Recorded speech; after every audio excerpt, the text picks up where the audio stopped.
umoya engcwele kwenzakalani, what is happening? Nanku sekuthiwa kufanele kulicenswe umsebenzi wakho, sekufanele kube yiloku no one talks to you and zonke lezo zinto lezo. Nayi ke indaba engemnanjana futhi engeke ihlale kahle kithina.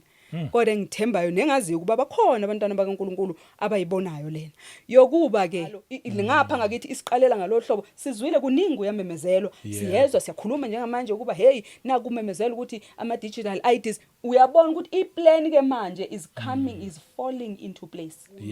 Uma thina sitholakala silwa ngalolu hlobo, what are we teaching a generation yabantwana bethu abakhulayo in the kingdom of God ukuthi uma behlangabezana neopposition ezweni lasemhlabeni kufanele ukuba ba resort to human strength. Sidila nomphiki Kristu. Umphiki Kristu uthi nje akekho umuntu okhuluma noNkulunkulu. Umphiki Kristu loyo.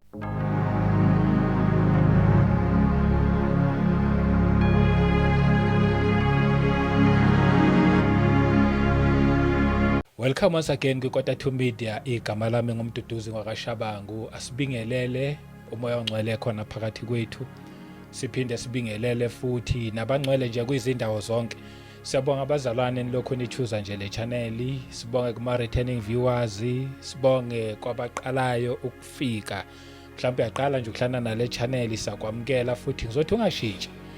Awulahlekanga usendaweni right impela nje la ekhaya sikhuluma indaba ezimnandi eyithinta nje umuntu kanye noNkulunkulu. Ngiyathemba ukuthi sothi siqeda la na kanjani yobusizakele. Ngiphinde ngibulise nje sibonge futhi ngokuthi niya commenta na like na subscribe abazalwane ukukhulisa lomsebenzi. Sibonge ngama channel partners ama member lawo ku channel sanibonga. Isupport eniyenzayo inkulu. Angeke kubonakale njengamanje enikwenza ukuthi kukhulu kangakanani, but kuyasiza endembusweni kukhulu ngendlela ezimangaliso. Nabo bonke abasupportayo ngendlela eziningi ezahlukene beqhamuka ngendlela. Siyanibonga nonke abazalwane, inkosi nje iyanibona. Ngithi ngiqale ngokunibonga kakhulu ngakho konke okuningi enikwenzayo nangemkhuleko. Siyabonga. Namhlanje ngikho ngedwa ke khona usiswethu ubesathe kunyamalala kancane, but siyabonga ukuthi uphinde wabuya. Abaqalayo ukumbona akhona ama video akhe before. Mangabe ufuna ukumazi nje uthi ubani ekhona lapha echaza khona nje impela ekhuluma nangama testimony ungafunda okuningi kuyena. Usisi uNompumelelo Mazibuka ke simamkele. Amen. Yebo. Siyabonga kakhulu Mr. Shabangu. Siyabonga ukwamkelwa. Siyabingelela kuwena Mr. Shabangu. Sibingelele kuba bukeli nabalandeli beKota 2 Media ezindaweni zonke lapho betholakala ngakhona. Ngithi nje ngiyathemba ukuba inkosi sanigcinile. Sibonga umusa ke kaNkuluNkulu, si acknowledge nobukhona bukaMoya Ongcwele kuzindawo la sihlale sihlangana khona. Okungumoya kaNkuluNkulu esihamba nawo okithi ophila kithina. Sibonga ngisho umusa wakhe ukuba sisize kukho konke. Ngiyanibingelela nje ngithi kona ukade yagcinana, kodwa sibonga ke ukuthi inkosi siphinde yasenzela ithuba namhlanje lokuba siphinde sibonane. Siyathemba nigcinekile Mr. Shabangu, uhamba kahle nisayibambile. Futhi ke bazalwane nathi sisayibambile. Ngithembe nje futhi bazalwane kuba siyakhulekisana lapho nikhona. Mina ngeke ngiwaqamba amanga, ngiyarealize ukuba bakhona abantu noma bakhona abazalwane abakhulekayo abasikhulekisayo. Ngihlale ngisho ke ngithi ngiyocela ukuba ulimemeze igama lami emkhulekweni. Nami ngenza isithembiso nawe sokuba ngampela ngiyakwenza njalo. Kungenzeka ngalimemeza igama kodwa ngiyakumemeza njengomuntu wesilisa nangomuntu wesifazane okhona la ezweni noma emhlabeni uNkulunkulu awudalileyo. Ngimemeze ke ukuba ngicela ukuba inkosi ngenelele kulokhu nalokhu na kanjani ngiyazi ukuba mzalwane wami uyongena emkhulekweni. Amen. Amen. Hayi ngempela siyabonga. Amen. Siyabonga futhi ubulise kamnandi nje kakhulu. Siyabonga inkosi. Uphinde wavela nathi inkosi yangomusa nje wayo ubona silokho siqhubeka kuumusa. Siyabonga nje impela. Siyabonga inkosi. Ngeke samoshana nesikhathi ke futhi. Njengoba usukhona nje ufuna ukuzodeliver. Amen. Nje ngizovele ngiyidedele kuwe. Amen. Yebo. Siyabonga kakhulu Mr. Shabangu. Siyabonga kakhulu. Asikuthathi kancane lokho ukuba umuntu athole ithuba lokuba adlulise lokho uMoya Ongcwele akufikisayo. Yebo. Bazalwane ngaso sonke isikhathi uNkulunkulu ngikhumbula laphayana uJesu Kristu uyakhuluma nabafundi laphayana encwadini kaMatthew chapter 10 amavesi ngalaphayana ngasekugcineni ngeke ngisakwazi ukusho kahle kodwa bazalwane bazowulazi futhi bazawuya balifune kodwa kulaphayana ko30 something musuyibheke ekupheleni kwale yancwadi uKristu ukhuluma ngokuthi konke enginitshela kona ebumnyameni usuke ngasho kona ubumnyama bokuba kumnyama lokhu okububi kodwa ukhuluma ukuthi into enginitshele yona sisodwa privately yenzani sure ukuba anibi namahloni okuphuma niyoyikhuluma ekukhanyeni uma esethe ekukhanyeni ukhuluma ukuthi lento singabi namahloni okuphuma siyoyikhuluma publicly yebo singabi qobo nakwesaba singasabi laba ababulala inyama kuphela kodwa abangakwazi ukubulala umoya kanjalo nenyama. So ke yiko nje lokhu esihlangana ngakho ukuba izinto mhlamba uthola ukuba zambuleke noma zikhulumeke privately sikwazi ukuba ke bazalwane sihambe size kukhanyeni sizikhulume ekukhanyeni singabi namahloni okuzikhuluma siqonde futhi ukuthi akusizona izindaba zethu kodwa kuyizindaba afisa ukuba umuntu nomuntu afinyelele ekuzazini nasekuziqondeni bese indaba isala nokuba kungabe siyakwamukela yini noma sikwamukeli kodwa futhi konke lokho kwenzeka ngokulidwa ngumoya oyingcwele. Umoya oyingcwele ethi cha ngiyaconfirma yiko lokhu kubuya kimi na kanjani siyakwazi ukuba sikuthathe sigijime nako kanjalo futhi izwi likaNkulunkulu maliconfirma ukuba ngicha ngempela lento ayikhulumayo usizinompumelelo ngomlomo wakhe ngempela nako nangezwi iyaconfirmeka na kanjani ngaleyo ndlela siyakwazi ukuba semukeleke kanjalo futhi bazalwane uma ngabe umoya oyingcwele noma izwi li reject abazalwane kusho kona ukuba akusiko lokhu nompumelelo kushoyo akuhambisani nokumbuso kaNkulunkulu akuhambisani nezwi lakhe kanjalo nomoya ingcwele uyakuphika. Amen bazalwane. Siyabonga ke bazalwane nje ithuba ngiyacela nje Mr Shabangu ngaphambi kokuba ke siqale ke sikhuleke nje bazalwane kancane sicele nje inkosi ukuba isisize odabeni lwanamhlanje. Amen. Amen.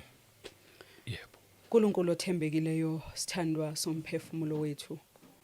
Nasemini asimbonanga uNkulunkulu ofana nawe asibonanga inkosi eyethembekile eyedlula wena. Yebo. Nasemini namhlanje sihlangene uNkulunkulu othembekile ukuzokhuluma lokho okungokwakho asizile ukuzokhuluma ngokwethu. Siyakunxusa nasemini namhlanje sicela kube nguwe oleader yonke into ngomoya wakho oyingcwele may you minister that which is in your heart which is something ofisa ukuyidlulisela kubantwana bakho. Mighty God emini namhlanje sikhulekela ukuba kube nguwena ocaptureisha kosethembekileyo imiqondo yethu ngoba ngesinye seyikhathi siyavimbeka ukuba izinto zakho singakwazi ukuzizwa ngoba umqondo wethu captured somewhere else. My Father and my God emini namhlanje sithatha umqondo wethu umoya wethu nakho konke okwethu we bring it under isubjection noma iauthority yakho nakuso lesisikhathi kuba sonke konke siyokuzwa uNkulunkulu othembekileyo sikuzwe ngomoya wakho. uNkulunkulu othembekileyo futhi sikhuleke emini kuba everything engesiyone yakho esiyoyikhuluma osukwini la namhlanje yenza sure uNkulunkulu othembekileyo kuba uyakwambula lokho ebantwaneni bakho kosethembekileyo kungabi into abayoyithatha bagijime nayo. Nasemini ke namhlanje sikhuleka sikule ndawo sithi siyancipha thina uyakhula uba mkhulu ngendlela eyisimanga ngoba uNkulunkulu ongelinganiswe nalutho nakulo ke losuku namhlanje sifundise uNkulunkulu othembekileyo ukuqonda ukuthi izinto esizikhulumayo ngawe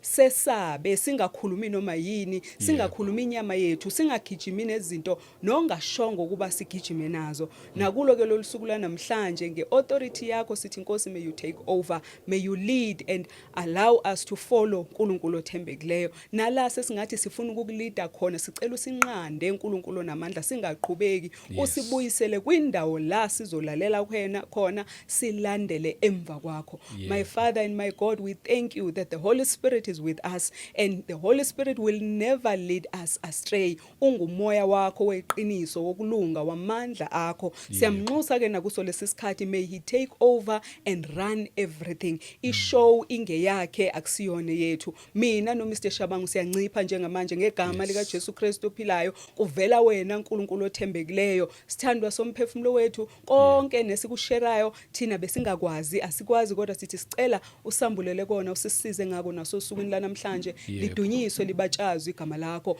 Khuleko wami wokugcina uNkulunkulu othembekileyo, uthi ngiyacela kuba kutshaleke ihanga noma indlala kubantwana bakho okuyithina embusweni wakho, indlala yokufuna ulwazi ngawe izinsuku zethu zonke zokuphila. Masingahambi singenalo ulwazi ngawe, ngoba uma kunjalo siyawufakwa lokhyana nalokhuyana okungangene uNkulunkulu othembekileyo embusweni wakho. I pray that as we have this hunger, may we be restricted kuma boundaries ombuso wakho, not in another kingdom. My Father and my God, ngiyakhuleka nasemini namhlanje ukuba singakukhonzi ngama emotions, uNkulunkulu othembekileyo, singakukhonzi ngama feelings, kodwa masesabe wena, sifunde ngawe ezwini lakho. Uthe wena ezwini lakho kuyodlula konke, kodwa abazalwane, kodwa uNkulunkulu onamandla, izwi lakho yilona eliyoma naphakade. Amen. Ngiyanxusa sithandwa somphefumulo wethu, sisize ngezwi lakho. Sikufune sisearch ama scriptures, sikhuleke kuwe, sibuze imibuzo la sidideka khona, sikubuze ukuze uyawusitshela okuliqiniso. Siyabonga uNkulunkulu namandla, sicela uthathe udumo lonke lukufanele lungolwakho, nezibongo zonke esingazisho emhlabeni zingezakho. Siphakamise lakhe igama, namhlanje sihlanganele kona ukuphakamisa lakhe igama. In the mighty name of our Lord Jesus Christ we pray. Amen. Amen. Amen. Siyabonga Nkhuleko. Siyabonga kakhulu. Ngithunyusa inkosi. Amen. Amen. Siyaqala Mr Shabangu. Anginaso ngisho isihloko sodaba lwa namhlanje. Kodwa ke ngiyathemba ngomoya ongcwele uNkulunkulu uyokuhola mhlambe uyiphe lengxoxo yethu isihloko sayo. Ngiyoqala nje ngokusho bazalwane kuba kubalekile kakhulu kuba sigxile lapha yana evesini lika Matthew 6 verse 33 elithi seek first the kingdom of God and his righteousness, and all these other things shall be added unto us. Ngiyacabanga ukuba umgogodla wethu lo ukuba konke sikwenzayo nje ingoba sifuna kuqala umbuso kaNkulunkulu. Konke okunye sithi it comes secondary to umbuso kaNkulunkulu. Amen. Ngiyacela nje Mr Shabangu sivule lapha yana incwadi yakhe uMatthew chapter 26, sizofunda nje ivesi elilodwa lapha yana ku verse 41. Watch and pray, lest you enter into temptation. The spirit indeed is willing, but the flesh is weak. Amen. Amen. Watch and pray so that you do not enter into temptation. Yes. The spirit is willing, the flesh, but the flesh is weak. Yep. Amen.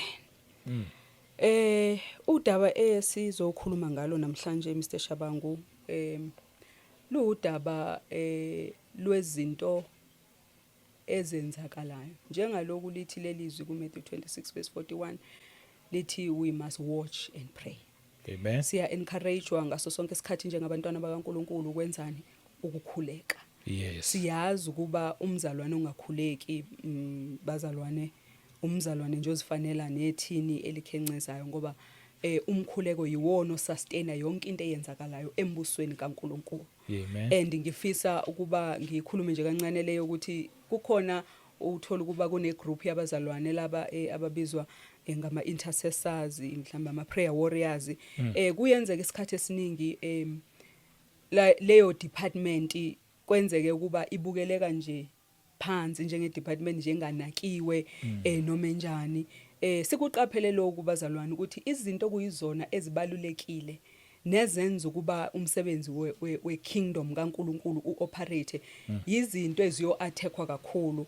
Yiwona ama spiritual activities okuyiwona ayo attackwa kakhulu ngoba isitha sifuna ukuba noma singagijima sikwenze lokho kunye kodwa uma ngabe sishiye le eyokuqala bekufanele ukuba siyenze uyazi ukuba siyohamba singapheleli kulento esiyenzayo. So ngizama ukuye ekutheni akusisona isimanga ukuthi into yokuba intercessor, into yokuba prayer warrior ithatheke kancane engazathi nje into engabalulekanga, whereas iyona bazalwane ebaluleke kakhulu ngoba ngeke uphume uyovangela kungakhulekwanga, angeke ufundise ngezwi likaNkulunkulu kungakhulekwanga, angeke uprofethe kungakhulekwanga. So ke ingumgogodla idingeka ngaso sonke isikhathi. Yebo.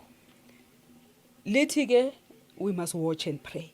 Okusho kuba siqapheliswa ke manje ukuthi asingabi nje ngabantu abakhulekayo nje kuphela, sikhuleke asisabheki, asisaqapheli, asisabheki ukuthi mhlawumbe njengoba izwi likaNkulunkulu lisho lokhu, kungabe yini okwenzakalayo ngalesi sikhathi, ingabe ikuphi okwenzakalayo njengamanje njengoba sikule era, siyile generation, ngabe mhlawumbe izinto ezenzakalayo around us kukhona yini la singagijimela khona ezwini kaNkulunkulu bese kuba khona esikutholayo.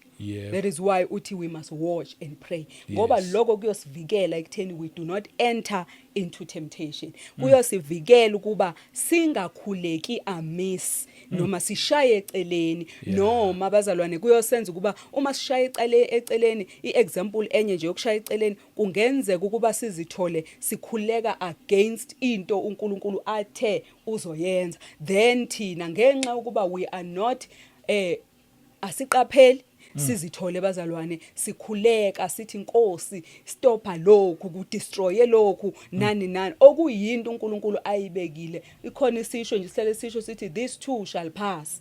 Okusho ukuthi bazalwane kukhona imikhuleko kufanele kube ukuthi nje siyazi ukuba even this shall pass, kodwa uNkulunkulu uthe kufanele kuba kube nalesi sikhathi lento eyenzeka ngazo ngoba yonke into uNkulunkulu ayiprofethile ngezwi lakhe it must come to pass. Ukuze uNkulunkulu wethu ezawuthatheka ngempela njengoNkulunkulu weqiniso noNkulunkulu wokulunga. Zonke ke zikaNkulunkulu iprofeto ziyenzeka ezethu la emhlabeni, othola ukuba ziningi iprofeto esiziprofethayo kodwa zitholakale zingenzeki. Ngakho ke kusuke sekufanele ukuba siqaphele ukuba kungabe siyalalela yini the voice of God uma ekhuluma nathi, kungenzeka yini ukuba there are other voices that may speak to us bese siphuma sigijima kanti that was not the voice of God. Because if ever I prophet something and it does not come to pass, it means the Spirit of God was not involved kuloko kukhuluma noma kuloko kuxoxelwa lolo daba lolo noma kuleyo vision engiyibonileyo. Ngakho ke njalo uma siprofetha noma sibona imibono noma siphupha, kufanele kuba lezo zinto zonke la uma activities bazalwane anamathelela ezwini likaNkulunkulu. Amen. Uma enganamathelanga ezwini likaNkulunkulu kusho kona ukuba sekufanele siqaphele manje siyokhuleka sicheck ukuba kungabe imuphi umoya osuzame ukuba uthola intuba yokungena wangena. Angazi ukuthi ifika kanjani lena, kodwa ke umoya ongcwele uzisebenzela ngendlela ehlukileyo. Ukuthi angithi namhlanje especially kumuntu ophuphayo, kumuntu obona ama visions, kumuntu oprofethayo, kuqaphele mntaka baba ukuba izwi owaqala ukulizwa ngalesi sikhathi inkosi izozambula kuwe, izoqala ikuxoxela ngohambo nezinto ekuxoxele ngazo, yafuna ukuba mhlambe usilethele zona sizazi uzikhulume lapho athe uzikhulume khona. Ngaso sonke isikhathi nawe again yenza ukuthi ungahambi ibangeli, ungazange wacheckisisa ukuthi kuseyiyo yini le voice obuhlala uyizwa, ngoba it is possible ukuthi ngobude bendlela the voice might change. There's another person that may be able ukuthi penetrate la, ngoba uyakwazi ukuthi wena ucommunicate kanjani noNkulunkulu wakho, uzovela ngaleyo ndlela ngoba liyasho izwi likaNkulunkulu lithi uSathane will masquerade himself as an angel of light. So uyawuvela naye ngoba ngiyamazi noMpumelelo uyaphupha, uyawuvela ngephupho, ngoba ngiyambaza ubona imibono uyawuvela ngemibono. Kodwa manje noMpumelelo akasaqaphelanga ukuthi it is no longer that voice ene calmness, ene peace, ene surety eshoyo ukuthi mina ngingumoya weqiniso, nginguNkulunkulu wokulunga wamandla. Yebo. So ke masiqaphele ukuba ngaso sonke isikhathi sisezwa leyo voice. Yingakho kufanele ukuba njalo singabantwana bakaNkulunkulu embusweni kaNkulunkulu masiqaphele ukuhamba singabantwana, ngoba umntwana ngaso sonke isikhathi runs to umzali ukuzothi nje hey umzali anginalo ulwazi, ngicela ungigcwalise, ngicela ukubuza lokhu, kunjena ngoba uma sewugijima wafinyelela ku level la ungasesiyena umntwana, ufinyelela ku level level la yokuthi wena usugcwele usufuna ngisho ukutshela umoya oyingcwele ukuba kufanele kwenzeke ngalokho usunama programs othi mawenzile ufuna ukuba angaphikiswa athi umoya oyingcwele ufuna ukuyidrive ishonelena le program uthi wena lutho mina ngiyidrive kanjena ngoba isikhathi kufanele kuba sisibambe ngoba fanele kwenzeke lokhu nalokhu ngoba akwazi ukuthi le program ingaphela usibani bane engangenanga engenzanga lokhu nalokhu wesisikhathi ethi umoya oyingcwele nje cha le program ngiyayikhatha kusesela ama items awu 8 ngezansi mhlambe ngene only 2 items bese uthi wena cha le program besiyibhalile siyenzile siyihlelile we planned for this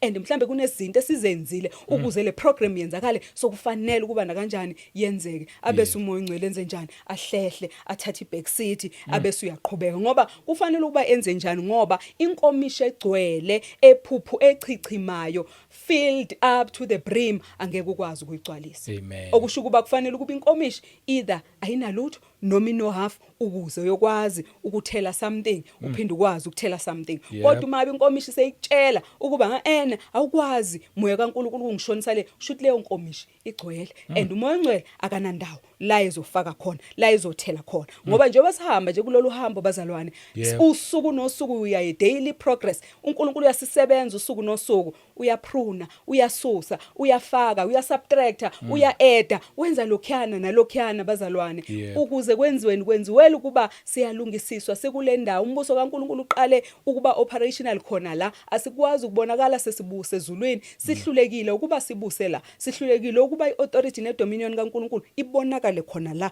kule ndawo esikuyona itraining ground yethu ikhona khona la izinto zonke okufanele ukuba sizinqobe bazalwane zila ezulwini asekunqoba lutho bazalwane sesiyonethezeka usho njalo umhlabele akubalwa leminyaka akukhozi inyembezi akusizi asilambi asithini okusho kuba bazalwane zonke lezi zinto zokulamba usizi nakho konke iminyaka nakho konke kubalwa la izinsizi zila ukukhala kula so ngalena ukuthokoza kuphela ngenxa yokuba uthema uhamba la lezi zinto wakwazi ukuzinqoba la amahubo u34 verse 19 uthi ziningi izinhlupheko zolungileyo kepha uJehova uyomnqobela zona ufuna ukusinqobela lana bazalwane ngoba indawo eyenza kube ne-friction iyona le ezulwini ayikho i-friction bazalwane kodwa i-friction opposition ila kule ndawo esihlezi kuyona inkosi nje mayisisize so mhlawumbe ke uma sesiya ke kulento yokuthi watch and pray mhlawumbe isihloko nje sakhona salelo ntuzana singaba kulo lo mbhalo loyo waleli verse ukuthi nje watch and pray so that you do not enter into temptation amen ngiyacabanga Mr Shabangu sibonile ukuba kunezimemezelo ziningi zenziwe kuqaliwe ngicela iqale last year lento yokuba kukhulumeke ukuba engazathi sekufunakala ukuba kuregulatewe ukusebenza kwabefundisi ikakhulukazi nje ngama lapho ngithi kwabefundisi or leaders of the churches noma ukoperator kwamabandla kanjalo nama leaders amabandla ukusho ukuthi kwakhulumeka indaba yokuba kufanele ukuba kube ne structure sokulicense lokusebenza nazo zonke lezo zinto okusho ukuba ke nangu umama loyana ngiyacabanga ukuthi angisazi noma uthoko igama lakhe uthola ukuba lokho ekhuluma nje lama messages lokho yaphuma la yakwaphuma ukhona lapha yana kuhulumeni phumile ke yaqala nje kancane lento yale miyalezo yakhe kodwa uyayibona ukuthi iyaya ngempela iyavuthwa le ndaba ngiyacabanga ukuthi kulonyaka vele izofinyelelwa ekutheni ke my implement empela isebenze ngoba kukhulunywa kona lokho ukuthi no one talks to God uma ngabe umuntu ethi ukhuluma noNkulunkulu kufanele kuba lo muntu ayocheckwa ingqondo nazo zonke lezo zinto uma esecheckiwe mhlawumbe udinga usizo mhlawumbe akekho right emqondweni nazo zonke lezo zinto lezo ukuze bathini ukuthi ukuprotect abantu ngoba engazathi abantu basenkingeni mhlawumbe ukuba manipulated by the so called leaders mhlawumbe the prophets of these times nakho konke lokho bathi ke kahle ngokwabo kubonakala ngazathi kuyisystem abayizoyisebenzisa ukuba ba protect umuntu from ububi obungenzeka ekuholweni yilaba bantu okay uma siya lapho ke siya ngokukaNkulunkulu it is not true ukuthi no one talks to God God talks to his people futhi nje uNkulunkulu ukhuluma nawo wonke umuntu wakhe iissue nje ukuba abaningi bethu uNkulunkulu uyakhuluma nathi kodwa asimuzwa ngenxa yokuba asivulile ama spiritual senses ethu, asimnikeza uNkulunkulu kuba abe yipriority ezimpilweni zethu ukuze siyokwazi ukugijima kule ndlela siyazi ivoice yakhe, ngoba uNkulunkulu ukhonela ukuba alide umuntu nomuntu ngendlela amdale ngayo. Yebo. Okusho ukuba akahlulwa uNkulunkulu ukuzwa ngisho ivoice yakho kuba ungeke wakwazi ukuzikhulekela futhi ubone iintervention kaNkulunkulu ngalowo mkhuleko wenzileyo kuphi khona empilweni yakho. Kodwa it is true that sometimes kukhona izifundiso ezenziwe noma kukhona izifundiso eziye zashoda ezingazange zakwazi ukusichanela nokusifaka kuleyo ndawo yokuqonda ukuthi ngiyakwazi ukuya kuNkulunkulu ngizikhulekele ngampela kube neintervention. Mhlambe kwenzekile along the way, hayi ukuthi mhlambe into eyenzekileyo lena yokuba asizange simfundise kahle umzalwane ukuthi unakho ukuba ne-independent relationship, because this is a personal journey. Ibiza unompumelelo ukuba azinikele abe committed ekutheni le journey yakhe nesithandwa sakhe singuNkulunkulu iyenzeka effectively ngendlela uNkulunkulu angafisa ukuba yenzeke ngayo kulo yamntwana wakhe naloyana. But inkinga thina siyamlimita because we do not give ourselves time to search ama scriptures, sazi ngaye ukukhuleka, singene deep, sizinikele, sibe committed, si understand ukuba singabantwana basembusweni. Kodwa futhi mhlambe nala thina ekuthiwa siyafundiswa khona ngokwakamoya ama spiritual homes wethu ikhona le education esalile singazange sanikezelwa yona yokuba mzalwane kuwe njengaphakathi njengaloku uNkulunkulu uJesu Kristu wamamukele phila kuwe wakushiya nomoya ongcwele, wena une responsibility yokukwazi ukuya kuNkulunkulu. Ngencwadi laphana ka Jeremiah 33 verse 3, call upon your God. Uthi yena when you call upon me na kanjani, when you call unto me ngizakuphendula. Akasho ukuthi lethani leader yenu, let him or her call upon you, upon me, and then I will answer, and then mina ngiyobe through yena ngiyobe senginitshela uthi call upon me, ukhuluma na each and every individual that has accepted his son Jesus Christ as his or her Lord and Savior. Wonke umuntu unikezwe ligunya. So ke kusalile ke kulezi ifundiso zethu, it's something that we don't know whether it happened ngokunganaki noma vele bekunama intentions athize. Kodwa umzalwane nje unayo lento, umzalwane yokucabanga ukuthi kunabantu who communicate with God better than me. Who are able to pray to God better than I can pray. Which is not true. It's not true. Noma ungayapi, it's not true. uNkulunkulu uyakwazi wena ukudalile wakufaka zonke izinto ozo operate ngazo wena ezweni lasemhlabeni. Lezi azifakile kunompumelelo azisoze zafana nalezi azifakile ku Mr Shabangu. Yingoba yini uNkulunkulu unguNkulunkulu we-uniqueness. Uma ethu sidale ngomfanekiso kwakhe okushutha kasho ukuthi ngempela ufanele ukuthi ukhuluma ukuthi hayi nizofana nje nami, ukhuluma ngenyama, ukhuluma ngama izini konje ama attributes, i-character yakhe, ubunjalo bakhe ukuthi unguNkulunkulu onjani kufanele ukuba kwenjalo. Wonke umuntu uyakwazi ukukhuleka kuNkulunkulu amuzwe. Asikhumbule uNkulunkulu akadinge eloquence, akadinge amagama angcono na searchiwe mhlambe ku dictionary ukuthi ukuze impela mangithi ngiyakhuleka bezongizwa fanele ngishayela ama bombastic words engibashaye ngalokho yana cha. Ngoba kahle every time when we are praying, we are not praying to each other.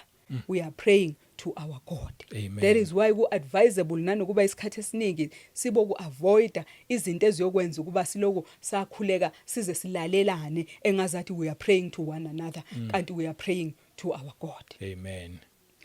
Ifikile ke leyo nto leyo. Abantu bayakhuluma noNkulunkulu, uNkulunkulu uyakhuluma nabantu bakhe. It has been so from the book of Genesis, from day one up until the end. Ekugcineni kwencwadi yokugcina ku Revelation uNkulunkulu ukhuluma nabantu bakhe.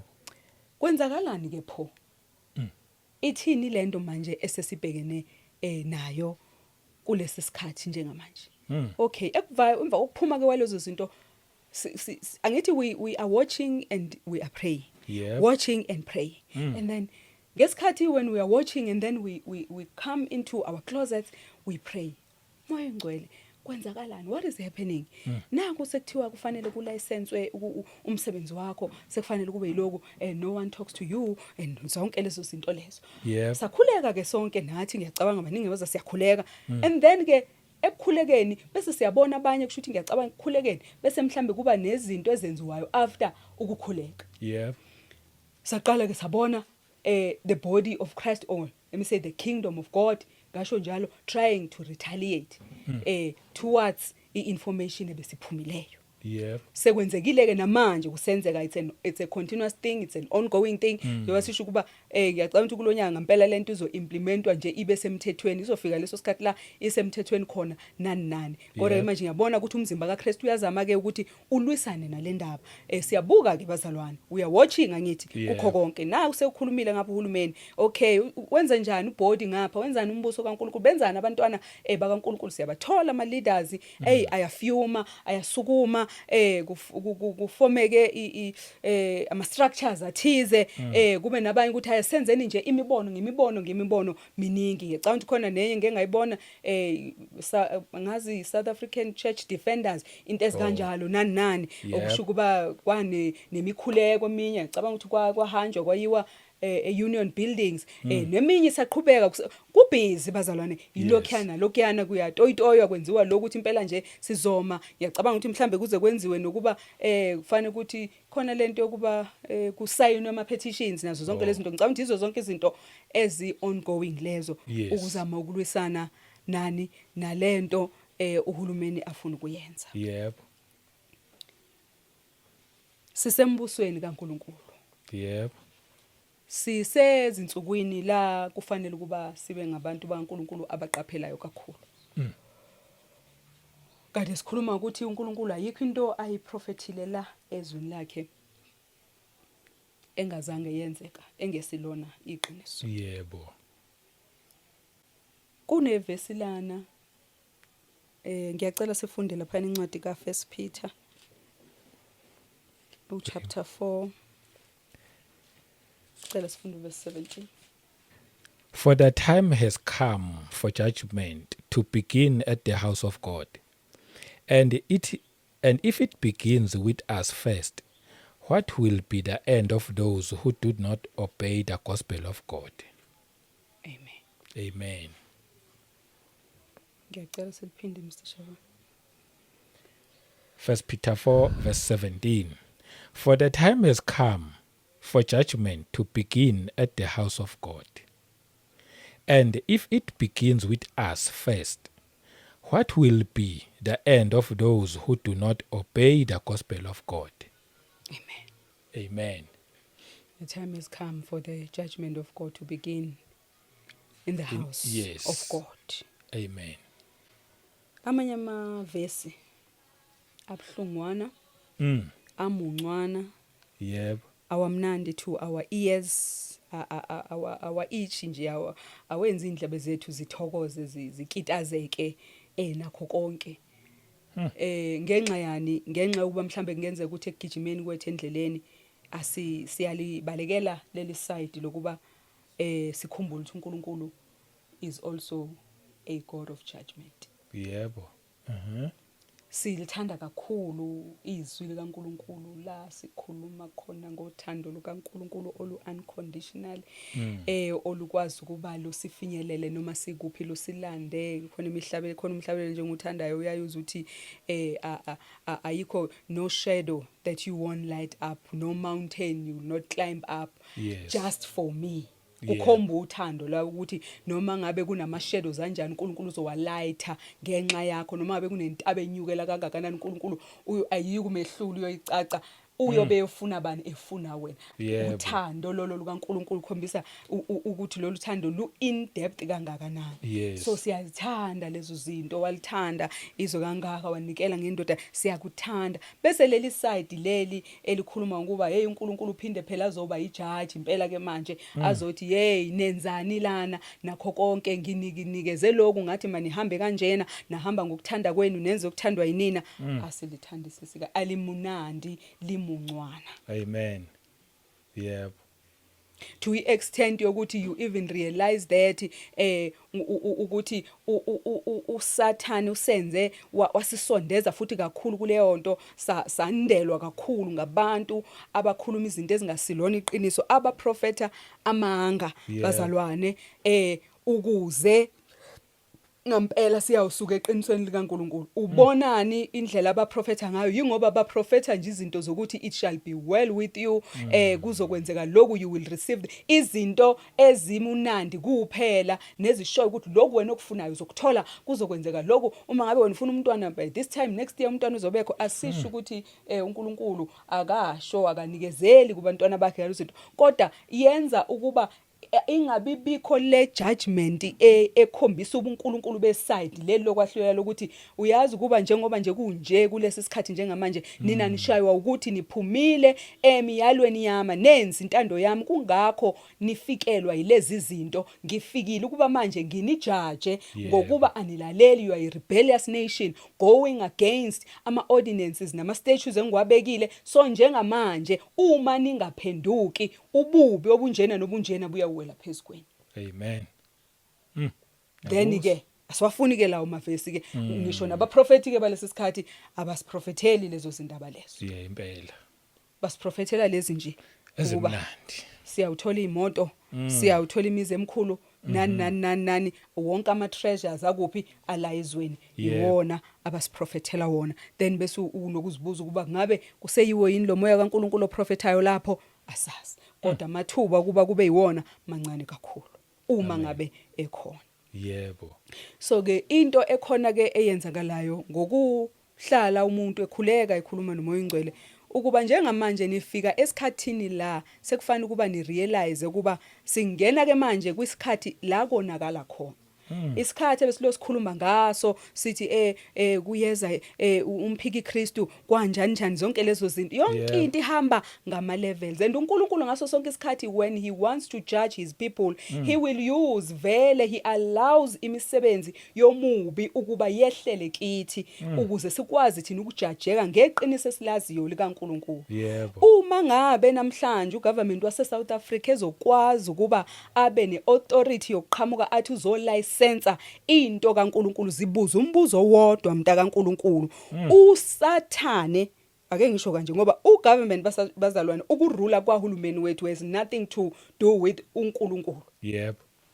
Ukubusa kwakuphi kwala emhlabeni, ukubusa kwani kwedemocracy nakho konke. uNkulunkulu iruling yakho akusiyona le yedemocracy nazo zonke lezi zinto, ngoba every time when we are given a choice to choose, thina we always choose according to our own carnal desires. We don't choose according to ukuthi yini into ezobenefit umbuso when we choose like this. So ke ukuranwa nje kwezinto, asikhuluma iqiniso lokuthi isystem erana izinto la ezweni lasemhlabeni is not the system of God. It is the system that is working against ukuphatha noma ukurula kukaNkulunkulu. Amen. Utholakala kanjani ke leyo system? Izokwazi ukuba izofuna ukufaka unyawo layo, ithi yona izokwazi ukuba yiyona ethi lokhu makwenzeke nje, lokhu makwenze nje, makwenzeke nje. Umbuso omunye uqhamuka kanjani? Uzongena kulombuso wokukhanya, uzothi la embusweni wokukhanya akekho okhuluma noNkulunkulu, nina sizawunenza ukuba manje indlela yokusebenza kwenu ikwazi ukuprotect abantu, yenzeni nazo zonke lezi zinto. Ngaso sonke isikhathi la kukhona ukusebenza kweopposition against uNkulunkulu, there will be into engazathi izela ukuzosiza umuntu, ukuzokwenza kuba ukuphila kwakhe kube kahle ezweni losemhlabeni. Sathane isigebengu kuba ngazathi nje ngavela engazathi nje lento engiyenzayo is for the good of the people. Amen. Kanti ayinjalo. Nayi ke indaba engemnanjana futhi engeke ihlale kahle kithina. Kodwa ngithembayo nengaziyo ukuba bakhona abantwana bakaNkulunkulu abayibonayo lena yokuba ke uSathane cannot have a right, Mr. Shabangu, yokuzofaka unyawo lwakhe entweni kaNkulunkulu engcwele, ehamba ngokulunga, ehamba ngeqiniso likaNkulunkulu nangomoya kaNkulunkulu. Lokho kusho ukuthi mhlambe sibhekene nani? Sibhekene nokuthi sekufanele ukuba manje siphakamise amakhwaba. Sizinuke. Thina abantwana bakaNkulunkulu abasembusweni kaNkulunkulu. Kungabe sihambe kanjani. Yes. Kungabe kukhona yini iminyango esiyivulile sayivulela lo ofuna ukusiregulate manje ukuthi akwazi kuba naleyo authority yokusiregulate. Can you be able to regulate something engekho under wena na? Hey, ngiyakuzwa impela. Ayimnandi futhi angeke izifike kahle futhi baningi mhlamba bayengofuna nje ukuyizwa bayofuna ukuphikisana nayo kodwa iqiniso nje limile ekutheni uyakwazi yini ukuregulate into engekho within your boundaries. Yes. Engekho ekuruleni nasekuphatheni kwakho. Yep. Utholakala kanjani umubi ekwazi ukuzofaka manje asitshela ukuthi thina how should we run ibusiness ye kingdom kaNkulunkulu. Utholakala ngokuba thina we gave him leyo right yokuba abe ne right yokuthi angene la azositshela ukuba kwenzeka lokhu nalokhu nalokhu nalokhu. Yebo. Sikwenze kanjani lokho? Sikwenze ngokuba thina vele le system yakhe ayisebenzisayo nathi we fell inside that system. Sihamba ngayo kungakho vele nesibindi sokuzositshela ukuthi yabona njengamanje ke sengizoniregulate ukuthi nizohamba kanje na kanje na kanje. Ngicabanga ukuba kufike isikhathi sokuba ngampela sikhuluma iqiniso. Yes. Eliyosenza ukuba mhlambe sigcine singafunani.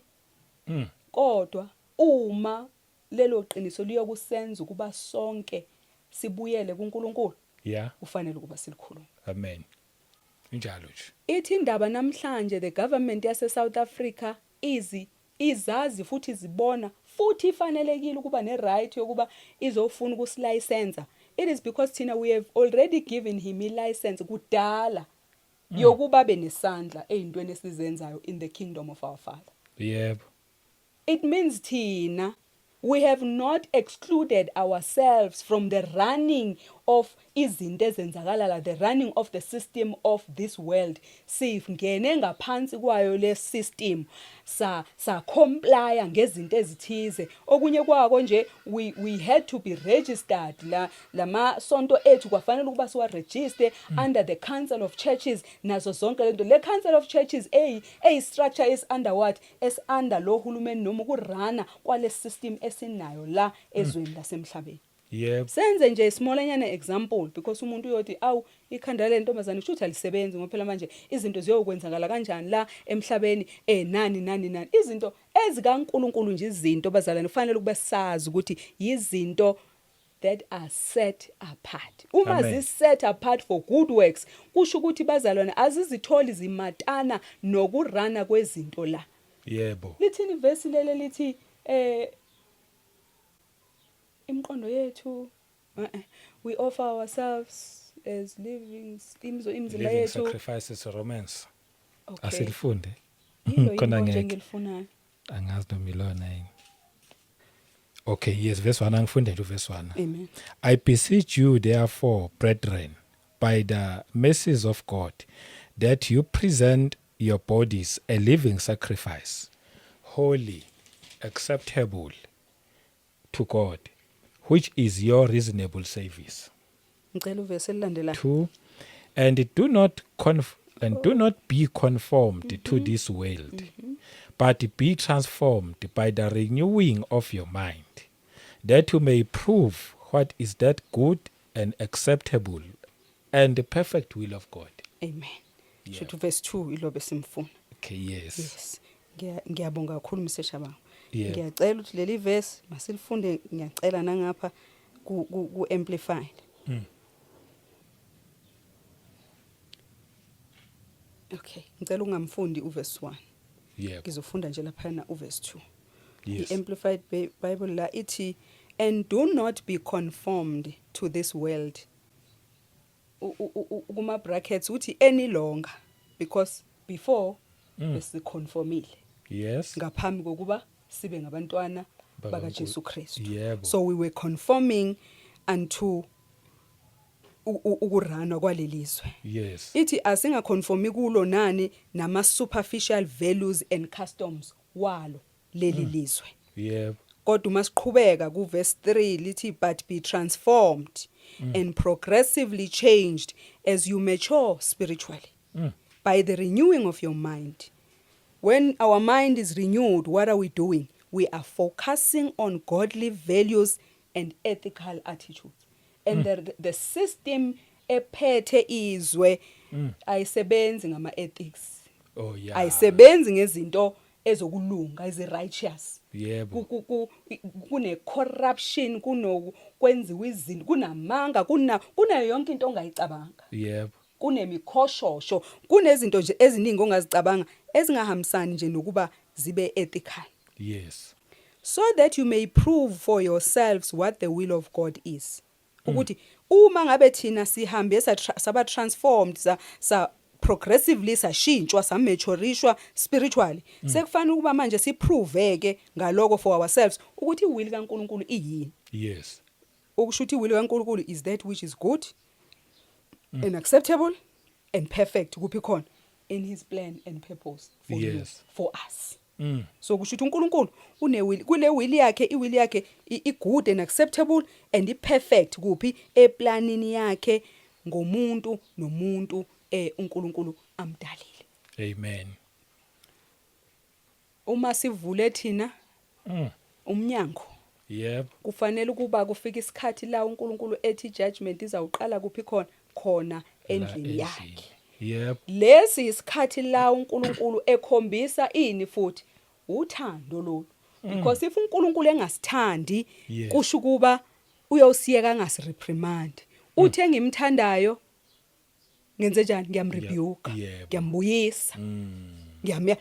Singabantwana kufanele kuba sivume ukuboniswa, sibuyiswe la singasahambi kahle khona. Amen. So what we are facing right now, yinto esekuqaleni kokwenzeka kwezinto, koku-operate kwesystem yomphiko uKristu, la ezofuna khona ukufaka unyawo ezintweni zombuso kaNkulunkulu. Ezintweni zombuso kaNkulunkulu la kutholakala khona abantwana bakaNkulunkulu abangahambi ngezindlela zeqiniso nokulunga kukaNkulunkulu, abangarani izinto noma izindawo zombuso uNkulunkulu athe kufanele uba zihambe ngewill yakhe ne-perfect plan yakhe for umuntu nomuntu ola ezweni lasemhlabeni. Yebo. Amen. Sazifaka kulezi zinto ngampela futhi they have a right yokwenzana, yokwazi ukwenza lokhu. Ayikho into esingabanqabela ngayo. Asibuyele emuva nje, sibheke emuva manje empilweni kaKristu. Bazalwane, uyafika uKristu uyazalwa, nangu uJohn uyamemezela ukuthi abantu abaphenduke, babhabhadiswe, uyeza ozemva kwakhe ongafanele ukuba angaphatha ngisho izicathulo zakhe. Loyo ke uyena omkhulu kunaye. Nazo zonke lezo zinto ukhuluma ngoMesaya. Yebo. uMesaya uyafika, the very first sermon noma the very first teaching yakhe ayishoyo uthi iphendukani ngokuba umbuso wezulu ususondele, usukho. Yebo. Waqala ukuba khona umbuso kaKristu kaNkulunkulu ngesikhathi kufika uKristu. Progressively kukhona umbuso la emhlabeni uze umbuso uyophelela kuphi? Ezulwini mhla abantwana bakaNkulunkulu sebethathiwe kule ndawo. Amen. Uthi masiphenduke. Yebo. Siyadlula lapho. Uma ethi masiphenduke, useyasuka ke yena wenze njani? Uzosifundisa ukuthi umuntu ophendukile uhamba kanjani, i-character yakhe banjani, ubonakala ngani, ukukhanya kuye kubanjani, inkazimulo kaNkulunkulu ibonakala kanjani kuye, uphila ephila yini ngendlela leya ikade ephile ngayo. Whereas nangu ngempela la ku Romans 12 uyasitshela ukuba masipresente ke manje imizimba yethu ibe yi-sacrifice. Yebo. On a daily basis. Okusho ukuba we self-deny manje Mr. Shabangu, we no longer live for ourselves, but we live for uChrist. Paul, it is no longer I, but Christ that lives in me. Uma sekuKristu ophila kithi, kusho ukuthi ama decisions engiwathathayo they are based on in knowledge yokuba uChrist uyangitshela ukuthi mina cha, nakho engithi kufanele umntana wami akwenze, nakho umntana amavumelekile ukwenza. You are no longer conforming to the standards of this world and its customs, ngoba ama standards nama customs nama traditions alelizwe leli aphambene nawa. Amen. Simbona yena ephila outside of those customs and traditions. Ela bazalwane uKristu wafika elethe izifundiso zombuso kaNkulunkulu, because there was a form of a religion eyayikhona futhi yayigcwele. Yebo. Kungakho uKristu ehamba njalo bazalwane eyongena kuphi emasinagogeni ngoba yila ezobathola khona behlangene be in this form of religion Yebo. ababhiza abayipracticeayo kodwa usezothi hayibo phendukani emasinagogeni emathempelini phendukani ngokuba umbuso kaNkuluNkulu ususondele. Amen. Okusho ukuba lezi indlela enizisebenzisayo le ndlela enihamba ngayo nakho konke lo kuyona ixabanisa noNkulunkulu akusikona lokho kuthokozisa uNkulunkulu. Be transformed, lahlani lezi indlela zama standards Yes. nama customs aleli lizwe and adopte izinto zombuso kaNkulunkulu okushuthi zalwani kabusha nina manje niphenduke ukureneweke umqondo wenu ningabe nisacabanga ngendlela benicabanga ngayo kudala. Amen. Yakuzwa. He did not conform to indlela ababerana ngayo izinto zabo Yebo. kumasinagoge nama temples. Simbone ngena ekequla amatafula kwenziwani kuyadayiswa uthi senenze indlu Yebo. kababa wami a den of thieves. Hey. Nakhona nje lapho kulento eziqeda ukuyisho kukhona yokucosha ukuthi uma uthi uyakuhlanganisa nesikwenza namhlanje khona la ongazibuza ukuba konje mhlawumbe uKristu bengefike yini akequle hey bani amatafula athukuthele with the holy anger yokuthi lokho enikwenzayo kuphambene kakhulu nokombuso kaNkulunkulu. Simbona ehamba ehlukile kukuranwa kwezinto ngendlela esazaziranwa ngayo isystem yangaleso sikhathi ake ngithi i-religious system yangaleso sikhathi. Yebo.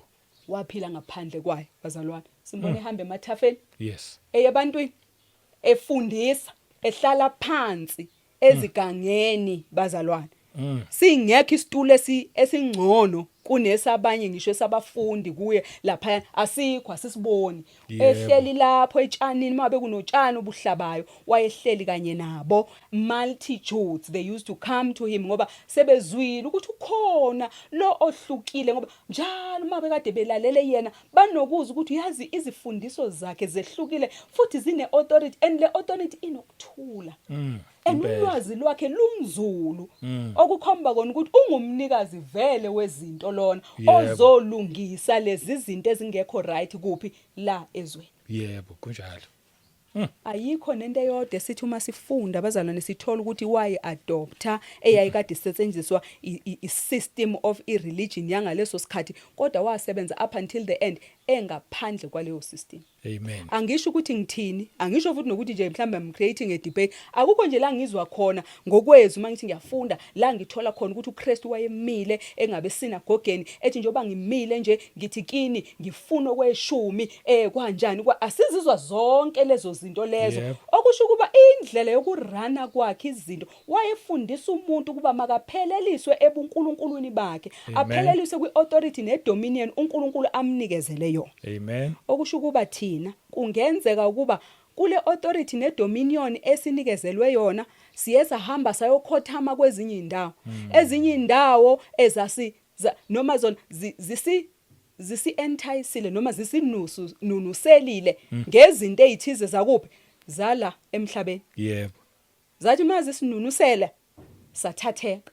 Yebo. Sakhohlwa ukuba konje uNkulunkulu wayetheni kimi. Wayethe udinga umuntu onjani. Wayethe ufisa ukuba ngihambe ngiye ebantwaneni bakhe ukuze ngiyokhuluma kuphi ukuze kuzaleke abantu abanjani ukuze umbuso wakhe uexpandeke uadvanceke kanjani. Amen. So isitha Ish. sane right yokwazi ukungena ngoba thina sesi-inviteile. Yebo. Sesihamba ngani ngezindlela zaso. Ish. Ngezindlela zezwe. Yebo. We even moderated everything. We moderated our programs. We moderated ukusebenza kukaMoya Ingcwele. We moderated everything. Kakhulu. Okwenza ukuba na kanjani asikwazi ukuba siputshuke uma ngabe isitha sesithi yimina ke manje ngizonitshela ukuba kwenzeka kanjani. Futhi usakhuluma ngoMoya Ongcwele savuma nokuthi akaxoshwe. Kunjalo. Ngoba uqoshiwe. Njalo. And uyafuna ukubuya uMoya Ongcwele. Yithina. Yebo. Nezinto zethu esenza ukuba cha siyamvalela. Yebo. Leyo kuba futhi sibona abantwana kungakho ke akakwazi ngempela ukuba manje asisize ngoba asiludingi usizo sithi thina si right. Yes.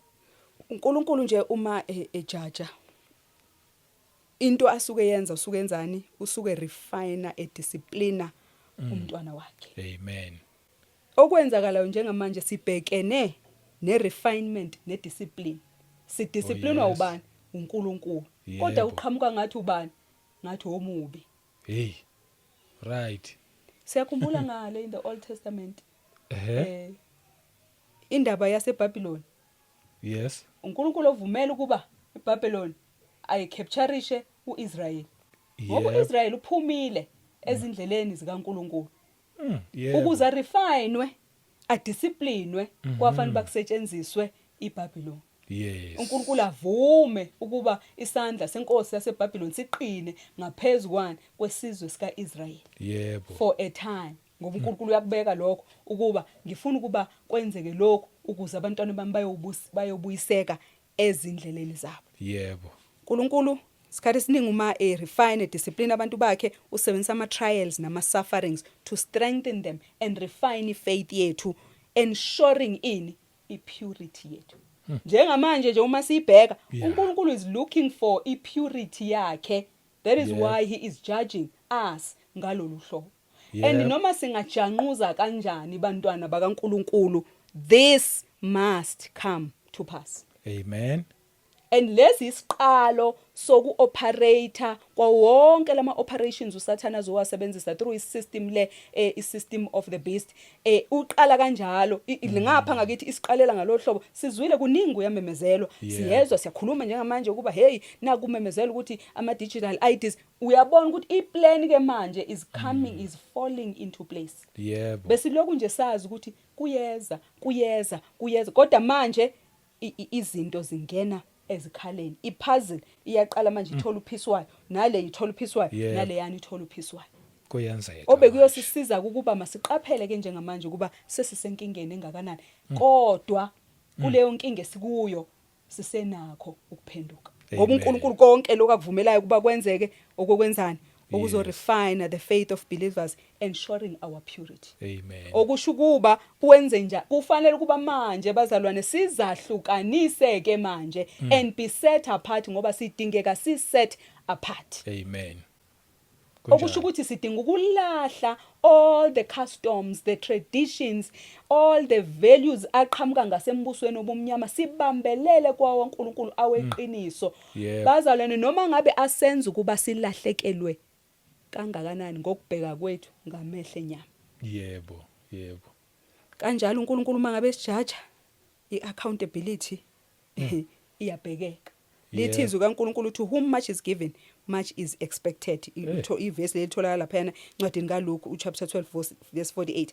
Yebo. A greater privilege brings greater responsibility. Hey. Kukhulu okulindeleke ngebandla likaNkulunkulu. Kodwa sitholakala ibandla likaNkulunkulu licaptureishiwe nje lioperator ngezindlela ezingasizona ezithokozisa uNkulunkulu. Yes. The greatest percentage embusweni kaNkulunkulu is no longer conforming unto the standards zakaNkulunkulu, the principles zombuso kaNkulunkulu. Amen. Kodwa we are operating kuma principles ama laws izinto zakuphi zala ezweni. Amen. uNkulunkulu uthi manje it's time for what? For a personal examination. Now and again we need to examine ourselves, mzalwane. Examine ourselves if we are still in the faith, faith kaJesu Kristu. Yebo. Kufanele basizi examine ukuthi sisekuweni if izinto masibheka ngiyacela nje selifunde kancane Mr. Shabangu lapha yana ku 2 Corinthians chapter 13 verse 5. Examine yourselves as to whether you are in the faith. Test yourselves. Do you not know yourselves that Jesus Christ is in you? Unless indeed you are disqualified. Amen. Inzimana lapha nase. Unless indeed you are disqualified. Yebo. Isikhathi ke manje sokuzihlola ukuba ngampela ngabe asikho yini disqualified. Hey. Ukuthi kwenzeka lezi zinto ezenzeka kuthina nje because khona disqualification. Yebo. Because kune standard esibekiwe. Kunama kunama ordinances abekiwe, kunama principles in this kingdom, nazo zonke lezo zinto of faith in Jesus Christ. Uma ngabe sizihlola thina sithola ukuba masithi siyabheka izifundiso zika Jesu Christ, izimiso zakhe nazo zonke lezinto, we are not following those, then it means thina na kanjani we are disqualified. And uNkulunkulu would love ukusqualify. Kodwa ukuze asiqualify fana sishaye ngoswazi, sibuyiseke sizokwazi kuba sihambe ngendlela ayifunayo. Amen. Ngicela futhi sifunde nje elinye ivesi uJohn, incwadi kaJohn 17 uverse 16. They are not of the world, just as I am not of the world. Amen. Yebo. Phela lapho. Yebo phela lapho 16 ngaqhubeka 17. Uthini 17 msisho? 17 sanctify them by your mouth. Okay. Sanctify them by your truth. Your word is truth. Amen. Amen. They are not of this world. Yes. Go 16. Yes, just as I am not of this world. Yes. uKristu. Usethi ke ku 17 basanctify. Yebo. Ngani? Ngeqiniso lakho. Ngeqiniso, yebo. Nangezwi lakho. Yebo. Izwi likaNkulunkulu liyiqiniso. Liyiqiniso. So uma ngempela izwi likaNkulunkulu kungesilona leli manje esihamba ngalo. Ngoba liyiqiniso. Uma ngabe thina sekunezinto eziningi ezingesilona ezeqiniso laleli lizwi esihamba ngalo, kusho kona kuba we have become the ones of this world. Hey. Yep. Ngoba lithi leli lizwi they are not abasiyo baleli lizwi, njengoba ngingesiyo waleli lizwi kusho uKristu. Sanctify them ke. Yebo. Ngezwi lakho leqiniso, izwi lakho liyiqiniso, mali ba sanctify. Yebo. Ngabe sisabambelele yini kuzo zonke izimfundiso zika Jesu Kristu zeqiniso?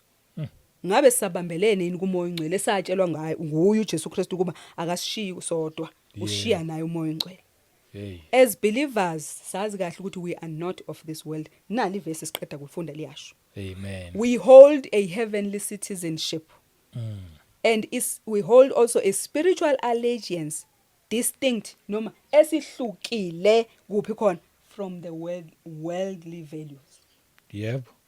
Okusho ukuthi thina le citizenship yethu isenza sehlo kunomgoqo nje omkhulu phakathi kwethu nani nezwe. Yebo. Yebo.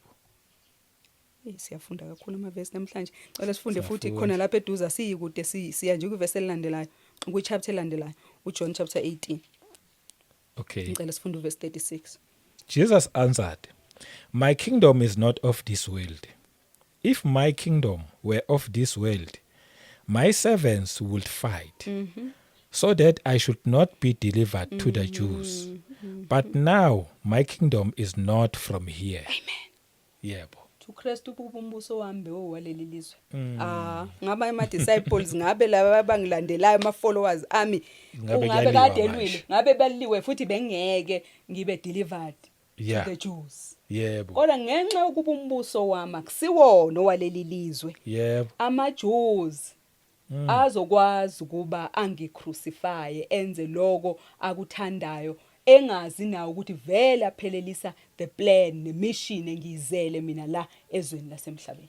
So kusho ukuthi uyasitshela ukuba umbuso nombuso uyakwazi ukuba ulwele umbuso wawo. Yebo. Right? Yes. Uthi uma ngabe bengiwo waleli lizwe futhi enye into efanele siqonde la explain ukuthi abalandeli bakhe benze njani, abalwi ngani ngama worldly means. Yebo. Or methods. Amen. Asilandeli the sinful values, we asilandeli the sinful systems or the sinful conduct of this world. We are ambassadors of a different kingdom. Amen. Okusho kuba thina uma silwa embusweni kaNkulunkulu asisebenzisi the systems, the values, the conducts, the methods of what? Of this world. Ngoba se representa another kingdom, a different kingdom. Yebo. A kingdom of God. Amen. EnoKristu engubani enguking kule kingdom. Amen. Cela sifunde futhi 2 Corinthians chapter 10 verse 4. Mhlambe khona futhi okuzwakele kuloko esiqeda ukusho. Yebo. Ithi, "For the weapons of our warfare are not carnal, but mighty in God for pulling down strongholds For the weapons of our of warfare. our warfare Yes. are not carnal. Yes. But mighty in God. Ukulwa kwethu Mhm. is not reliant on human strength. Yep. Okwethu kulwa. Yep. Iqonde phi leyo sisinompumelelo. Kade ngiqeda ukisho nala ngenhlanyana kwesiqeda ukukhuluma manje. Yep. Uma silwa thina. Uma si retaliate thina. Yes. Uma thina sithi simela umbuso kaNkuluNkulu uma ngabe kwenzeka izinto ezithize njengaloku uKristu esho ukuthi thina asisiwa balelizwe ukuba besingabaleli lizwe noma umbuso wakhe bowungaleli lizwe ngabe silwile ukuba yena angalwiswa angacrucifywa angenziwa whatever le yenziwe kuyena. Amen. Besho ukuthi besizosebenzisana worldly systems, worldly values, methods. Yebo. Silwe mangabe kufanele ukuba kudutshulwane mafane kugencwane kube yilokhana nalokhana. Amen. Our weapons are not carnal. Yebo. Weapons of warfare are not carnal. So our fighting is not reliant on human strength. They are not reliant on manipulation or worldly power. Amen. Because those ones, lawo human strength, ama manipulation or worldly power, they are ineffective for true spiritual victory. We will not be able to attain a victory yethu thina if we use these human strengths, these manipulations, these systems izwe elizisebenzisayo. Yebo. Ithi into ke mzalwane uma ngabe thina sizotholakala sifoma ama structures, sizotholakala sicanvasa, siphiketha, sizotholakala sisebenzisa ngisho izimali, sebhala ama placards, senza lokhana nalokhana, and we march to union buildings or wherever, mhlambi parliament eCape Town noma kuphi la esimashela khona. We are using human strength, we are using manipulation, we are using worldly power, and those things in this kingdom, which is the kingdom of Jesus Christ, which is not the kingdom of this world, they will be very ineffective and sizohlulwa. Amen. Because asilwi ngezikhali zethu. Yebo. Hey. Silibele yini ukuthi thina uma sihlangabezana nempi kufanele ukuba nendlela esikwazi ukulwa ngayo. Uma thina sitholakala silwa ngalolu hlobo, what are we teaching a generation yabantwana bethu abakhulayo in the kingdom of God ukuthi uma behlangabezana neopposition ezweni lasemhlabeni kufanele ukuba ba resort to human strength, ba resort to systems of this world, ba resort to manipulation, to corruption, to ekukhulumeni okuthusayo. Because if we are standing before the president and silethe izimfuno zethu, ngisho ulimi lethu luyoshintsha luphume ekubeni abantwana bokulunga beqiniso abaholwa ngumoya oyingcwele. Yo. Amen. Ngaleyo ndlela siyozithola sinqotshwa. Yo. Yebo. Ithi into asiyukukwazi ukukulwisa lokhu ngoba lokhu it's one of those things that must come to pass. Yebo. It's one of those things that God is coming to show us ukuthi kukhona la ningalungile khona futhi eningalungile khona kakhulu. Kungakho namhlanje bezonixoxela ukuthi nokuthi bathi nje no one speaks to God because in their kingdom ngempela akukwazi kuba kube nomuntu who talks to God. Ngenxa yani yokurana kwezinto zabo nama beliefs abo nazo zonke lezi zinto, and you no longer, you do not fall under that belief system. So instead of fleshly methods, believers use weapons empowered by God. Amen. To tear down. We need to tear down as ama-believers. Kodwa we tear down ngama weapons esiwanikezelwe nguNkulunkulu njengabantwana bakhe embusweni wakhe. Yebo. What are we able to tear down ngama weapons lawo esiwanikezelwe nguNkulunkulu? We are able to tear down false arguments, spiritual fortresses and strongholds, because that is what we are dealing with la. Sidila nomphiki Kristu. Yebo. Umphiki Kristu uthi nje akekho umuntu okhuluma noNkulunkulu. Umphiki Kristu loyo. Yebo impela. Uphiki uKristu uphiki ukusebenza nokuoperate kukabani? KukaKristu embusweni wakhe. Amen. So ke uma sisebenzisa ama weapons that are empowered by God to tear down those false arguments, those spiritual fortresses and those strongholds. Yeah. Na kanjani siyokwenza njani? Siyanqoba. Amen. I-victory ngampela siyawinikezwa. Amen. Yini ke lamalontusana siyazazi sinikeziwe ama-examples yini we are given i-armor of God yini iqiniso i-righteousness faith salvation the word of God and prayer Yebo. sinikeziwe zona. Ungalingi uzithathe kancane uzibukele phansi uthi nje Engazathi hayi. ubani nje sibona akekho nosibona masithandaza konje kanti indinga ukubonwa yibo yini manithandaza ngoba wena into ekubalekile kufanele ishaya ingqondo yakho kakhulu ukuthi umkhuleko wami uyafinyelela yini kumnikazi ofanele ufinyelele kuye uma ufinyelela kuye indlebe yakhe njengoba ethi utheni ayimfinyezwanga ukuba ingezwa ngabe Nkosi yami uyezwakala yini umkhuleko wami ngalokho ngiyobheka intervention yokuba ngikhulekile sengilindele ukuba ngibone isandla sikaNkuluNkulu kulento bengiyikhulekela kuphela nje nako esikhathazeka ngakho. Asidingi ukuba sibe namagama amaningi esiyowakhuluma njengoba sigxuma laphayana sisho ukuthi size sisho mhlawumbe ukuthi uJesu Kristu we do not need that. Njengoba nabo betoyitoya nathi siyatoyitoya. Amen. Si-adopte zabo izindlela and bona they've not adopted our own ways. Abasilwisanga spiritually ukuthi bazawukhuleka bazawufasta basifastela ukuthi sibabona nje beza ngqongani beze enyameni bazokutshela ukuba siyakulayisensa semisinto zaleli lizwe ugxivizwa lokho kwenziwa lokho wena uthi ukhuluma noNkulunkulu ayikho indaba yakho ephumela eceleni kanjani restricting umsebenzi kaNkulunkulu. Who are they? We have given them a license to do so. Amen.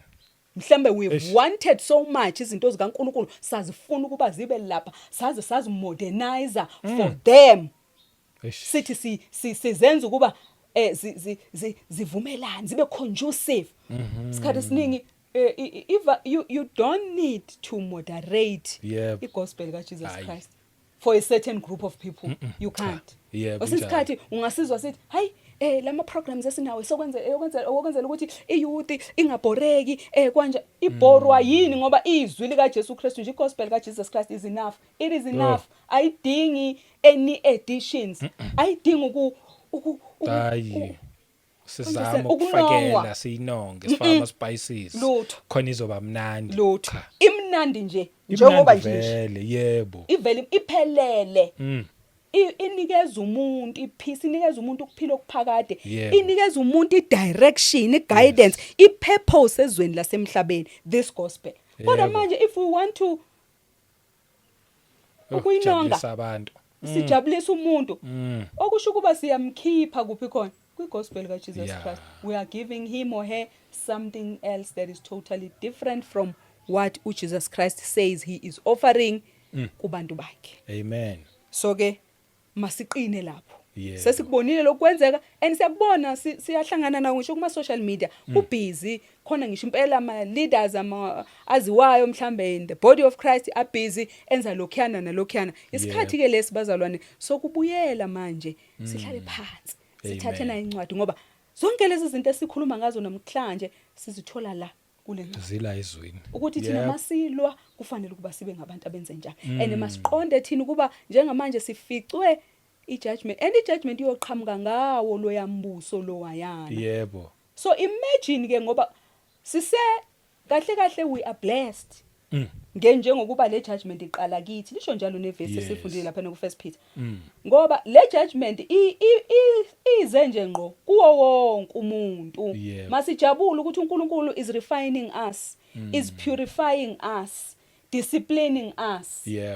Akusinzondo leyo. Hayi cha uthando lo uthando kodwa liqhamuka ngendlela ezokwenza uvule la manje ubheke ukuthi hayibo okusho ukuthi kunendlela engingahambi kahle ngayo engahambisani noNkulunkulu. Lento bazalwane if we resort to these ways of God kufanele ukuba sazi ukuthi as much as we live in the physical world we do not fight using worldly human devices or destructive strategies. Amen. Sekufanele ukuba sazi ke manje ukuthi if we resort to going back and saying Nkosi siyaphenduka siyabona kuba kungenzeka kuba manje sifuna nokuyilwela siyakhuluma. Sayilwela impela. Uthi anothula ngizonilwela. Ukukhuluma kwethu kukuphi? Kulapha. Sesivalile. Sovala umnyango wagoqa ngedwa. Nako-ke. Lapho singakhuluma size siyitakaza ngisho ivolume afuna ukuthi ivolume bephezulu. Akukho ukuthi ngisho iphansi. akukho Yes. ukuthi akezwa uzwa kahle. Yebo. So ngaleyo ndlela nje oholeleka ngayo ngomoya kaNkuluNkulu kuba wena mhlambe lakho ufuna libe high omunye libe low akadingena eloquence udinga the sincerity of your heart as you bring yourself to pray. Amen. The genuineness of your heart. Amen. Nokuba lento ikhulekelayo ngampela kungabe ialigned yini with iwill kaNkuluNkulu. Yeah. Ngabe uyabona yini ukuthi idanger ifikile njengamanje.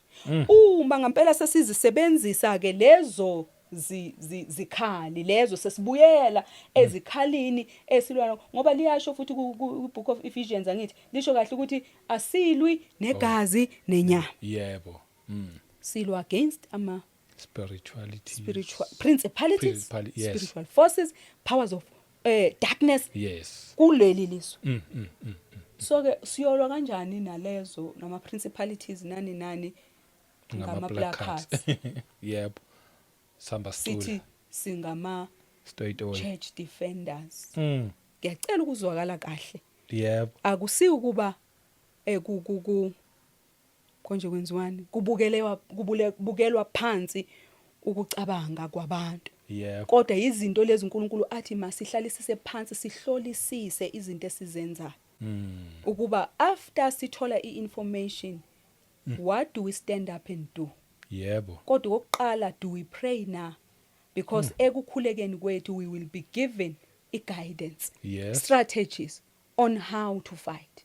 Yebo. And ukufayitha kwethu will always have wisdom kaNkulunkulu phakathi. Njalo. Lithi uNkulunkulu we must be wise as serpents. Bese Yes. sibenze njani? Siyathobeka Njengamajuba. Amen. ushuthi le wisdom yayibona inyoka ukuthi injani. Yes. Futhi kufanele ukuba sibe wise njengeserpent. Kodwa thina we are not wicked not in a wicked way. Yebo. We need to be wise as serpents bese ke siyathobeka Yes. njengamajuba. Amen. Leyo ndlela uNkulunkulu usinikeze wisdom ukuthi hayi bantu abami nayi direction efanele ithathe. Yes. Nayi indlela fanele nihambe ngayo. Asilweni kanje sekuyilokho. Vele le ama strategies esiyowasebenzisa njengamanje sithi si defender the church and all that. Fanele sibuye sikhumbule ukuthi asinawo amandla ukumdefend uNkulunkulu. uNkulunkulu is able to defend himself. Yes, kunjalo. Thina la izweni ngeke simdefende ngenyama yethu. Hayi cha ngeke. Ngomlomo wethu. Uthi Yeah. thina singalonto singakhathazeki nje singabuyise Yes. uthi impindiseli ngeyakhe. Yakhe, yeah. If there's anything that needs to happen to this system that is trying to ukufaka unyawo laso la, leave it to God. Nakho. Kodwa make sure ukuthi uyazinuka amakhwapha. Move to the side where Yeah. God wants you. Be in good standing with him. Yebo. Ukuze uma in good standing with him le system le angeke ibe nawo amandla Yeah. ezoba exact ngaphansi kwakho. Yebo. I-problem iyo result ekutheni uma wena ufuna ukunamathela kule system because there are things that you are benefiting from this system and you don't want to let go. Na kanjani izokubamba le system? Kungakho uzothola uphethe ama placards uphethe lokhu nalokhu.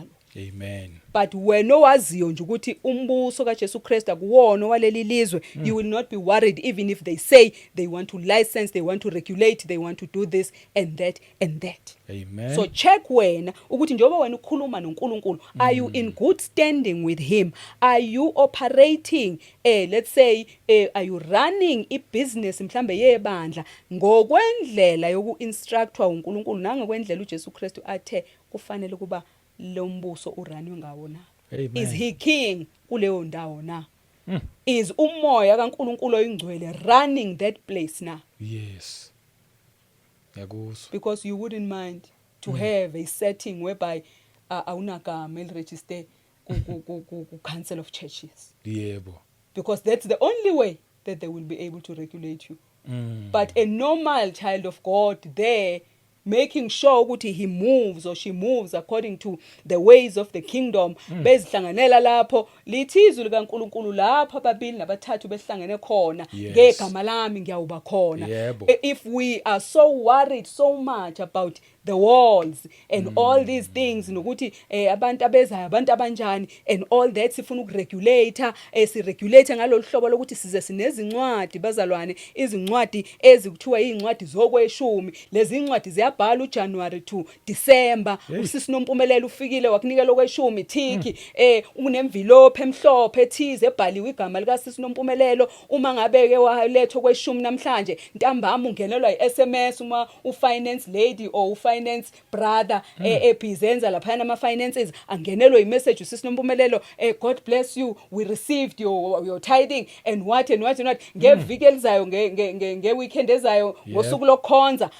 nangu usisi Nompumelelo ke useyafunwa ukuze anikezelwe back le envelope esine receipt ngaphakathi hayi bazalwane sidinga ukuqaphela zonke lezo zinto yebo okushuthi ukurana kwezinto kungabe kuseyiko yini kona lokhu uKristu ayikadethe sirana ngawo ngingazwakali kabi ngalento engisho kodwa ezinye izinto kufanele basezibheke ukuba ngempela kungabe mina nje bazalwane uma yenza isibonelo ngayonikela kweshumi ngelilanga inkonzweni elanga uNkulunkulu angiphantshisa khona bazawuna ibhaluni lami lithe sengifuthi nje sengisho ukuthi hayi ngayithola ibandla ngapha ngizokhonza khona kumnandi kwanjani ngalolo suku kwakuyimi ngedwe engangiliphethe kweshumi kakhuleke ebusuku nje afike nje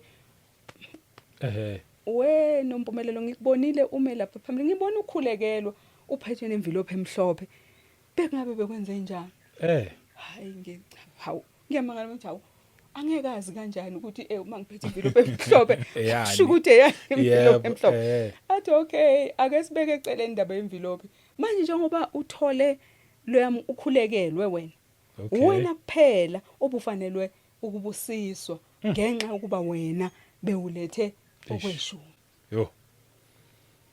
hayi zithi ngqi uNompumelelo okay angidlule futhi hawu manje ake ngibuze umfundisi lona njengoba ekukhulekela nje uyazi yini ukuthi ngithokozile ngalento ifake envelope emhlophe njengaloku ekunikezela isibusiso phela uma ekukhulekela kusho ukuthi uyakubusisa kwawungqi nalapha ngoba nginayo impendulo anginayo yep okay hayi angibuze nje futhi kokugcina ukuthi mhlambe lokhu kweshumi ngathi mina ukhishwa kanjani unikelelwa yini umsebenzi wakho kwenzani nazo zonke abesethi yazi lapho nje hamba uyembhalweni uyothi mawusutholile at in the Old Testament uthi mawusutholile bese ngizobuya sizoxoxa umoya kaNkulunkulu wazi konke azange uma sengitholile akudingaka nokuba ngikhuleke ngithi hayi sengitholile wafika qathatha esazi kuba sengifundile and uma ngiyifunda ngayizwa ithi kungitswinya somewhere somehow wasifuka esezobuza uma usezobuza on something that I have knowledge of mhlambe nje bengilongikhwa mhlambe ngiyifundele nje uma lakhaya phela will a man rob God mhlambe angiyanga kahle ku principle yokwenza lento engiyenza wabuya ke nembuzo nje ukuthi hayi ngithi ngizobuza ke nje njengoba sengithola ukuthi usunalo ulwazi ufundile lapha yana kokwakho kweshumi ke yebo uthe ubano lonto uzayo lapha hayi ngisho ukuthi ayithiyo unikelwa ukuze kube nokudla and the store sathi yena okay lokhu kudla ukade ku benefit abani hayi ku benefit umfelokazi intandane kanjalo umpriest okay athi okay ngaloko kunikelwe kuwe yipi intandane ebenefitayo umuphi umfelokazi obenefitayo ay kuthi inhli ebese ngithi ngathi we will always have indlela esingaphuma ngayo masibuzwe imibuzo ngezinto ezithize bese ngithi mina hayi yazi lapha enkonzweni njengoba ubona nje baba sisakhonzela endlini eqashiwe nje ebolekiwe encanyanyana njengamanje vele konke okweshumi kuya towards i-building fund athi hawu kuthusa kakhulu kwakona lokho ke kuthusa kakhulu ke manje uthi uma uthi wena kwakona lokweshumi kungena kwi-building fund athi in the Old Testament kukhona la bekufanele ukuba kwakhiwe iTempeli hamba uphinde ufunde lapho ukuthi benza kanjani mina nilegend wathi uNkulunkulu ukhuluma uNkulunkulu wethu uyazi nama operations are this time ngoba siyacabanga sathi ngenxa kuba uyikhatha kudala nani athi yini nina ningenzi anikwazi ngani konje indlela igama msisha Building uku-fundraiser fund. Oh, for fundraise, ukuba nakho ngoba uyakhumbula lapha nje abanye babenikela lokubaletha izinto zabo abanye ini abakhayo banikele ngezandla zabo ukuze kwenziwe kwakhiwe ithempeli. Then nina why ke manje nithatha okunye okungahlangene angiqondeni ukuya lapho kodwa ngizama ukuthi kunama operations othola kuba siyawasebenzisa the systems that we are using that are not of the kingdom of God. Kufanele ukuba sibuyele ke manje sizinuka amakhwapha ekuzinukeni kwethu amakhwapha then siyokwazi ukuba senze okuyikona kona futhi asiyukukhathazeka futhi nje asiyukwesaba nokulaxaza phansi yonke into masiyibona kuba yabona le vele ngempela bekungasi ukurana kwethu ngokombuso kaNkuluNkulu asiyitaqaze phansi bayoregulator laba ababathandayo kodwa thina siyokwazi ukuba sehlukene nale system kodwa kusala siyaqhubeka senzeni si-expande si-advance umbuso kaNkuluNkulu ngoba ezinye zezinto ezingaba nzima kubantu ileyo kuba kungenzeka ukuba sifuna ukubambelela kakhulu kwi-power kwi-fame bazalwane kuzo zonke lezi zinto kuba kufanele ukuba ngibonakala then obani sengizobaphatha manje obani sekuzothini engizoba ne-power phezulu ukuba famous zonke lezi zinto kufanele ukuba siqonde ukuba mhlawumbe masizibheka kungabe besizenza ngendlela yokulunga yini yeqiniso yini yokuphakamisa uKristu yini noma vele bekuyizinto zoku-exalta thina uqobo. Amen. Sesivala ngiyacela sifunde incwadi yokucina lapha encwadini kaRevelation uchapter 18 la siqala ukufunda kuverse 4 ngizosho nje ukuthi mhlawumbe singama. Okay, 4. And I heard another voice from heaven saying, "Come out of her, my people." Okay, Mr. Shaban, ngiyaxolisa kakhulu. Ngiyacela usifundele isihloko sale incwadi oyifundayo. Ihloko sakhona sithi the fall of Babylon the great. Amen. Yep. Amen. Singaqhubeka. 4. And I heard another voice from heaven saying, "Come out of her, my people, lest you share in her sins, and lest you receive of her plagues." 5. Okay, cela sime ku verse 4. Yeah. Into bengenzela ukuba sithi ngikhohle ukuthi ngicela sifunde isihloko ile ukuba sifanele siqonde lo he ukukhulunywa ngayo ngoba kuqhamuka lapha yana sekuthiwa he kodwa ke manje siyathola ukuba lo he ubani ukuwa kukaBabylon uye lo he ukukhulunywa ngayo ku verse 4 uthi come out of her my people. Yep. Ngiyacela siqhubeke uma Okay. And I heard another voice from heaven saying, "Come out of her, my people, Amen. lest you share in her sins." Okay. Ngqhubeke. And lest you receive of her plagues. Okay. Uma ngabe singaphumile le system esikhuluma ngayo la yokurana kwezinto, system ezofuna ukusiregulator, system enzani, it's the system of this world. System of this world in all its systems ayikho ngaphandle kuphela ikhona ngisho phakathi la endlini yethu yokukhonza iyo le esikwazi ukuba siregulate ngayo ngoba vele we are under this systems yani yaseBabylon. Okay. Uthi ke uthi usadvisor ngokuthi come out of her my kusho kunabantu bakhe uNkulunkulu abombuso wakhe abakuphi abakule Babylonian system. Uthi ke usadvise ukuba masiphume kuphi ngaphakathi kwakhe noma kuye sisuke kuye ngoba uma singasuki kuye we will share kuphi khona esonweni sakhe ezonweni zakhe in her plagues ngoba kuseza ama plagues uNkulunkulu awabekele ini iBabylon kodwa uma singaphumi kwiBabylon we will suffer and share in her sins and also suffer and share ma plagues akhe. Yebo. Singaqhubeka futhi mhlambe simqedele yena u4 uphelela lapho singathi sins and plagues singaya ku5.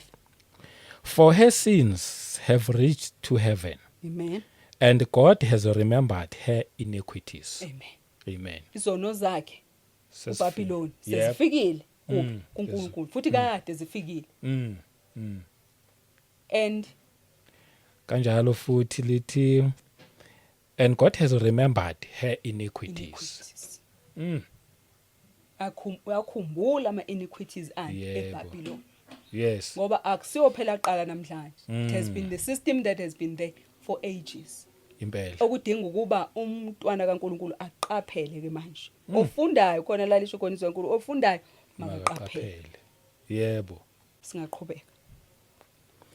6. Render to her just as she rendered to you, and repay her double according to her works. In the cup which she has mix double for her. Okay. 7. In the measure that she glorified herself and lived luxuriously, in the same measure give her torment and sorrow, for she says in her heart, I sit as queen and am no widow, and I will not see sorrow. 8. Therefore her plagues will come in one day, death and mourning and famine, and she will be utterly burnt with fire. For strong is the Lord God who judges her. Amen. Amen. Kuthiwa ke must render unto her iBabylon. Yebo. Njengoba irenderishile kithi and lokho akwenzile thina kufanele ukuba sirenderishe noma sikwenze double. Double, yebo. Okusho ukuba thina nje kuba sazi ukuthi sinama weapons esinikezelwe wona. Yes. That is the only way that we will be able to render back unto iBabylon. Silwe futhi sinqobe and even even sinqobe double. Yes. Kanti uverse 6 noma 7 loyo.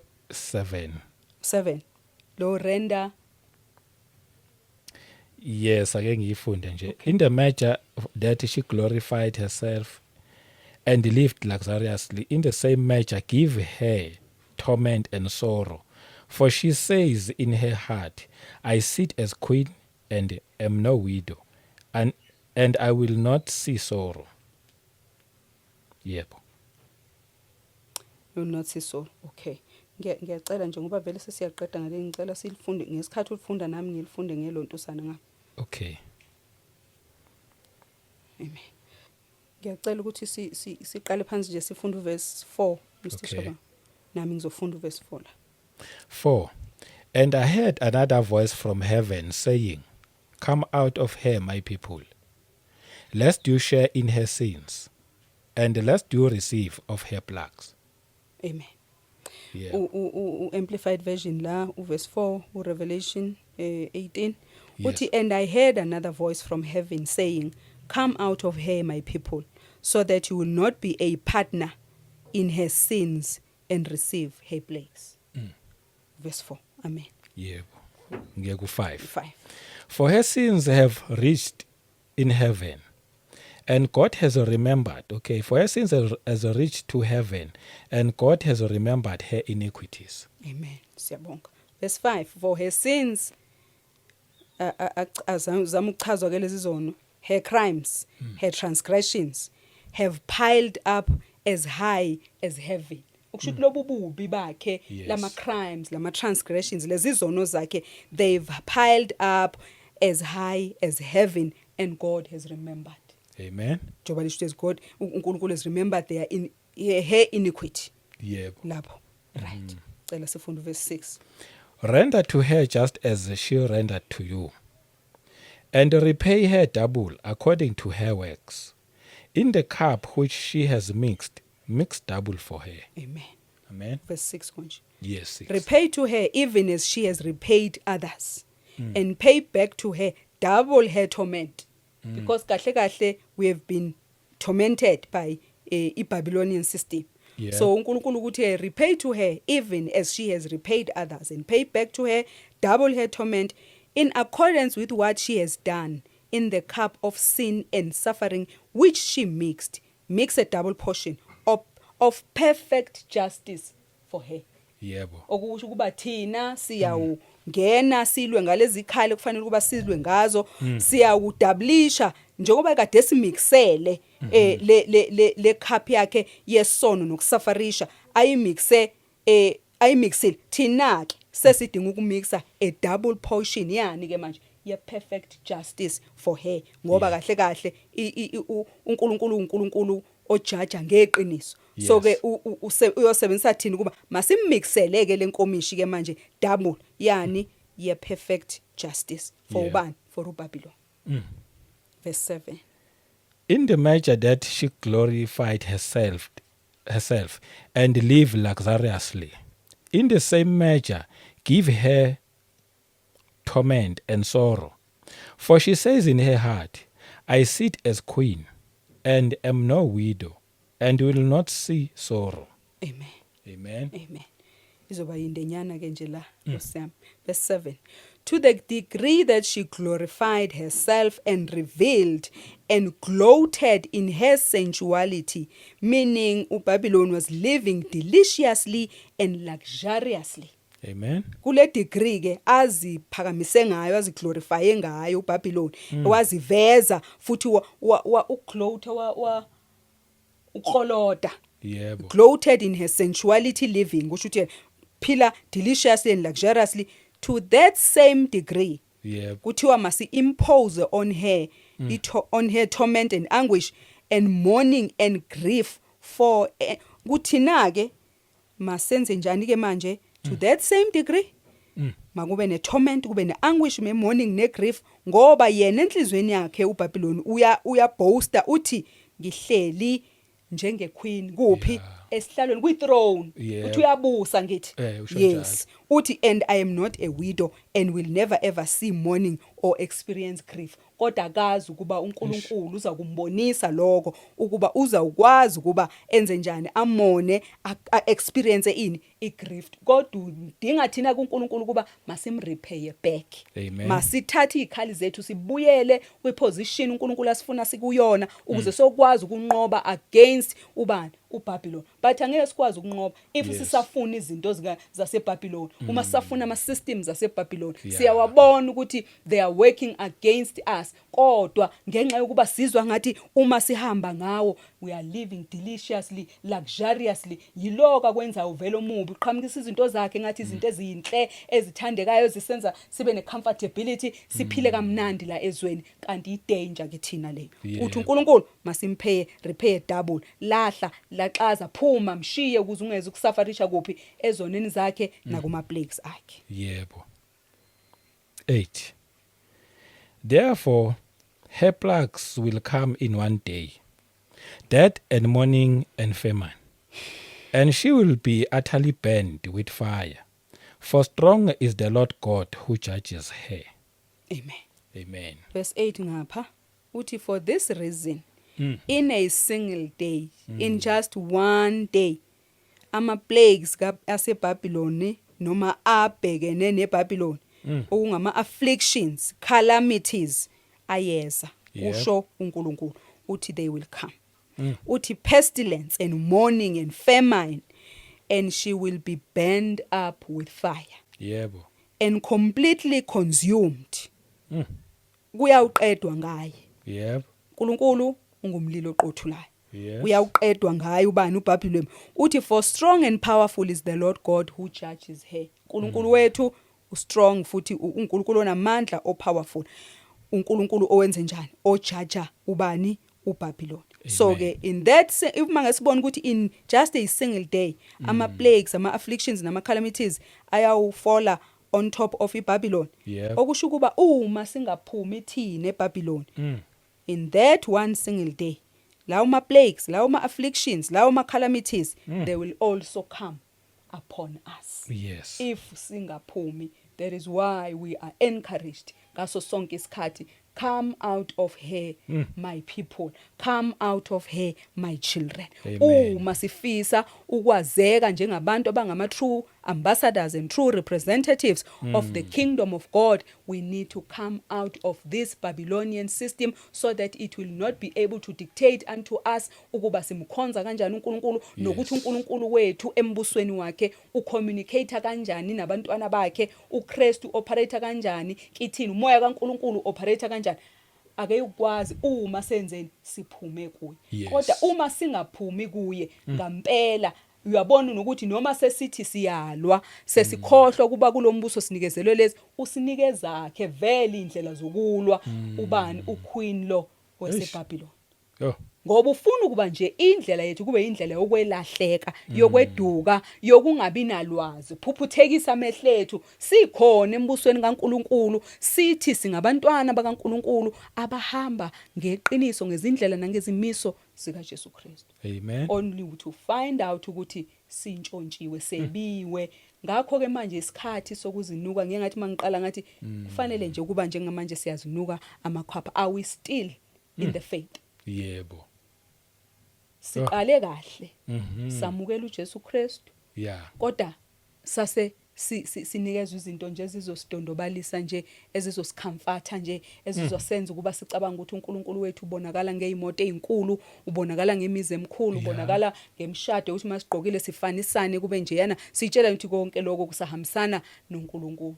Sakhohlwa izinto ezingama values, ama principles, ama laws kaNkulunkulu akwazi ukugcina umntwana wasembusweni ehleli ekhonza uNkulunkulu ngomoya nangeqiniso. Isikhathi nje kuphela sokuba uNkulunkulu asisize siphenduke. I-judgment has come upon us. Kodwa masithokoze ngoba le judgment kushiwo ezweni kaNkulunkulu. Everything that God has spoken iyenzeka. Masiphendukeke sikwazi ukuba silungiseke, sibaleke eBhabhiloni, aqhubeke uQueen waseBhabhiloni enze njani?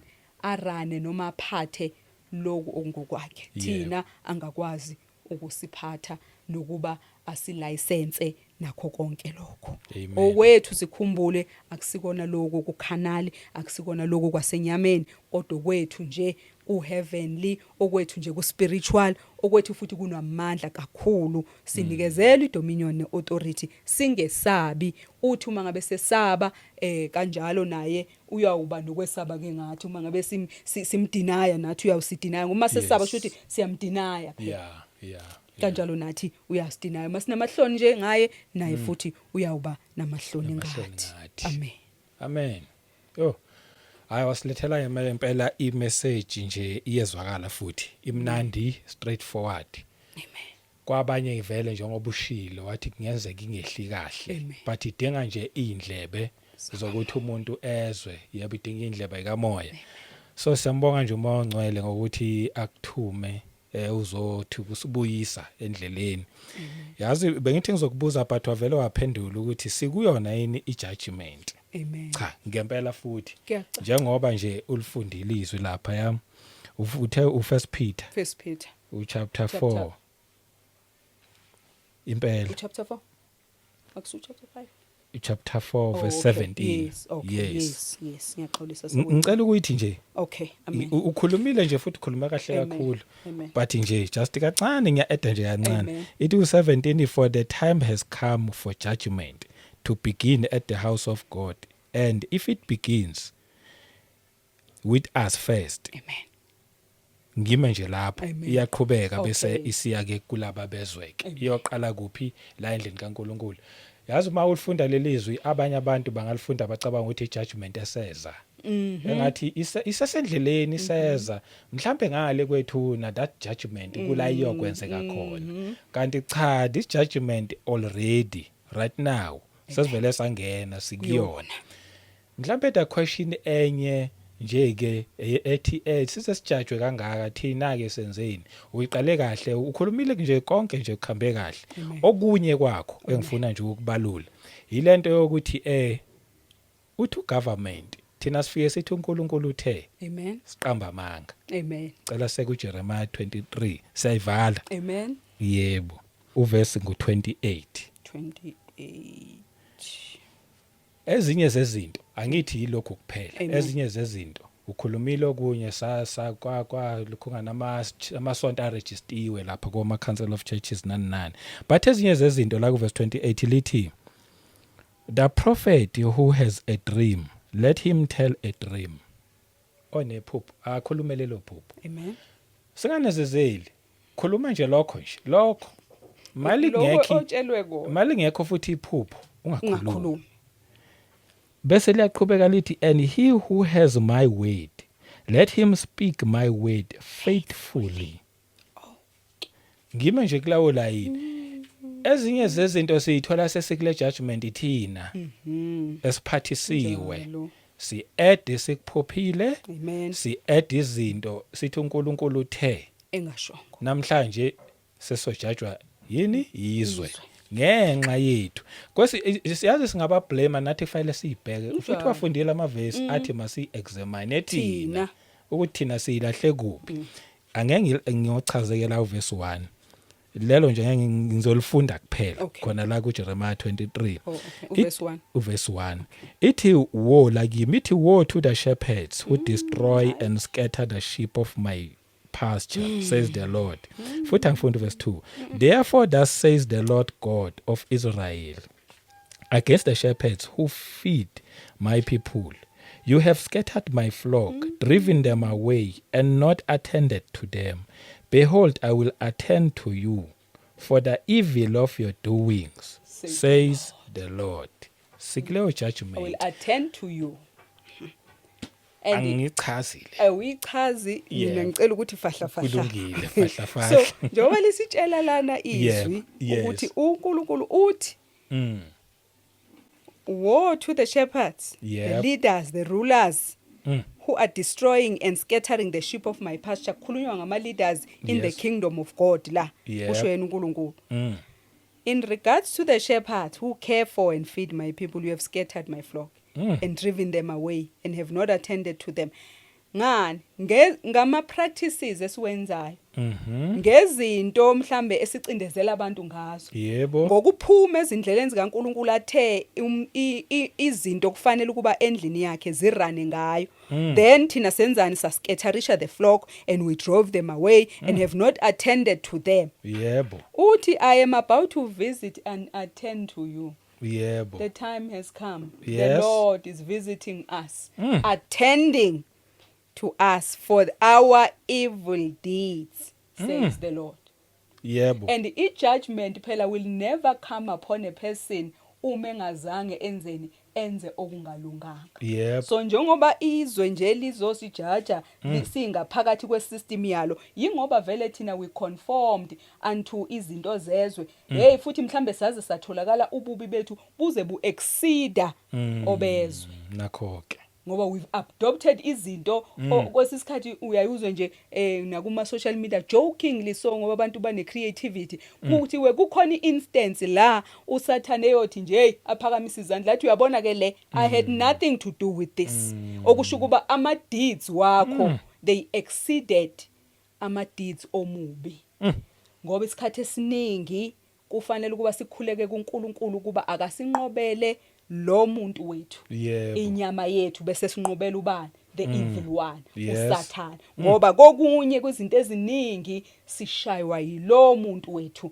wasenyameni. Amen. Uyamelana nathi usenza si self sabotage lo bese ke senza lezi zinto siphume kulezinto so lezi zinto ezenzakalayo nje na kanjani uNkulunkulu utheze yakwenzela uthe uzawusivisita so ke kufanele ukubizwa labaNkulunkulu lenze njani silikholwe umethe kuyokwenzeka ukuthi ila sibona khona ngempela uNkulunkulu wethu uyaphila unguNkulunkulu weqiniso lesifundiswa nje salamhlanje bekungesokuthi nje masizinuka amakhwapha masiphenduke kuningi kakhulu okufanele ukuba sikulaxaze phansi asiyukukunema ngamagama ngesikhathi ukukhulumeka uyakwazi wena shepherd uyakwazi okufanele ukubulaxaze ukushiye phansi futhi ungabi nakwenza nako nangelinye ilanga manje ngoba uyabona ukuba ukuxabanisa kangakanani noNkulunkulu because at the same time if wena ukulaxaza uphenduke even the congregation angeke ilaxaze ngeke iphenduke kodwa wena ukhuluma nawe uNkulunkulu la as a leader.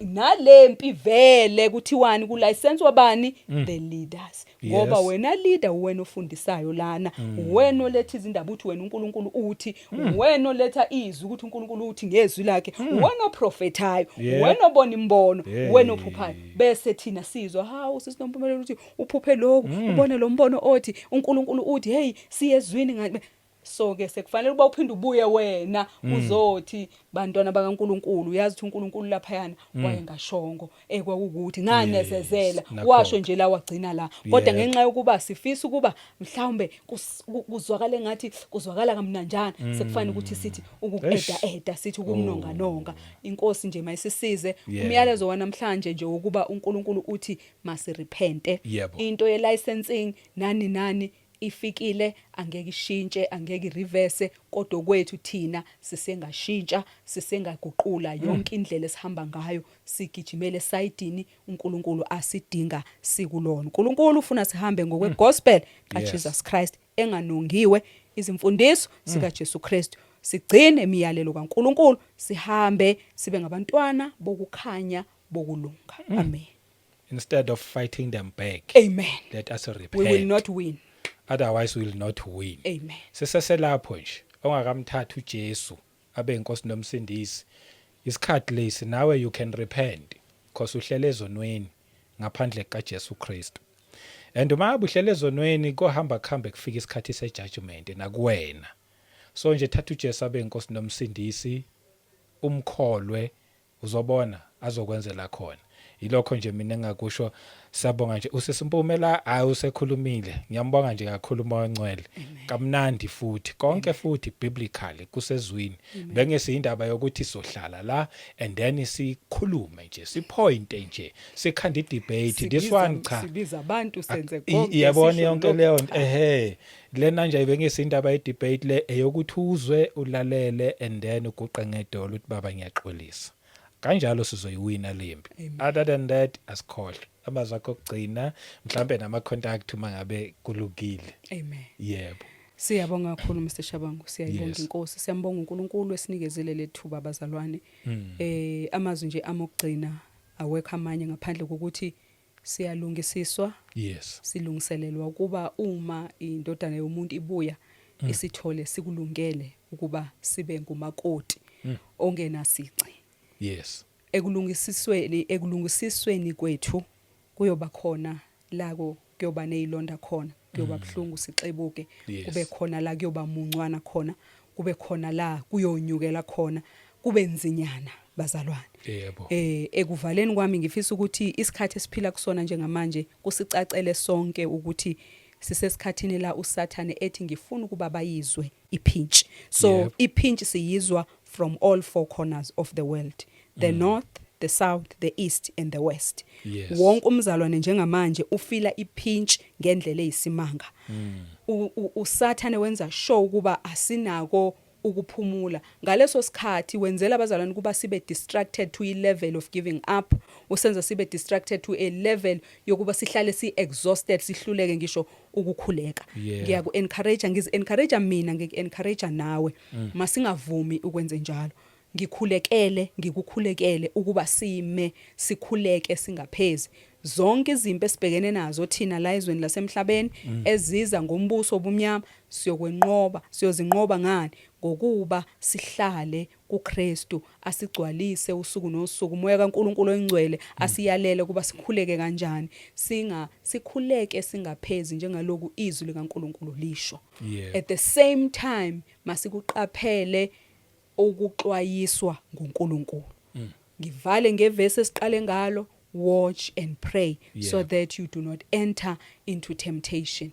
The spirit is willing but the flesh is weak. So ke masizame noma siza ukuba umuntu wethu beka spirit uyafisa kodwa hey nangu lo uyamcindezela lona uweak ngalolu hlobo ungamani uthinta umzalwane ngicela ungikhulekelela nangizizwa ngiphansi kangaka kungavumi uyawukuphakamisa umzalwane ngomkhuleko uyawuzizwa nawe uthola amandla ukhuleka ngoba nje kahle njengamanje kuthiwa nje umuntu makabe distracted abaningi bayapholelwa uthando likaNkuluNkulu njengamanje kodwa izwi likaNkuluNkulu lithi abayonqoba noma bayophumelela yilabo bayobekezela kuze kube sekugcineni ngoba kusho kona ukuba ngesikhathi sihamba lana akuyikubalula njengamanje seku-intensifyile bazalwane.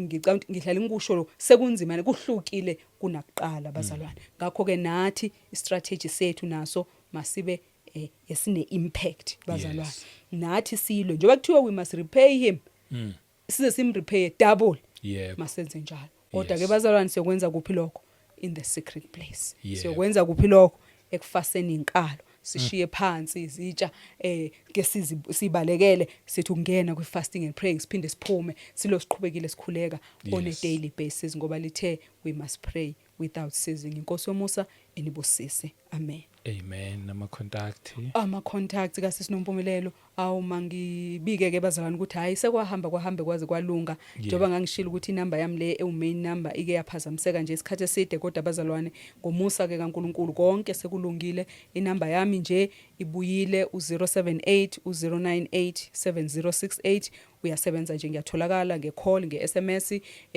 ngo WhatsApp kanjalo bazalwane ngiyatholakala. And then ke kube khona nale second number bazalwane ewu063 u207 u7193 uyasebenza futhi ngiyatholakala ku WhatsApp call ngiyatholakala futhi ku WhatsApp siyaxoxa uhambo lokubheka eNgcobo mzalwane masixoxe masihambe masikhuleke inkosi sisize lapho ukhona nje masilungise mntaka baba sithinte le number sithinte uSisinompumelelo silungise sihambe sibheke kuphi siyokhuleka lapha yana siyo destroy ama altars eNgcobo lapha yana eSatan's neck. Inkosi yomusa inibusise. Amen. Amen.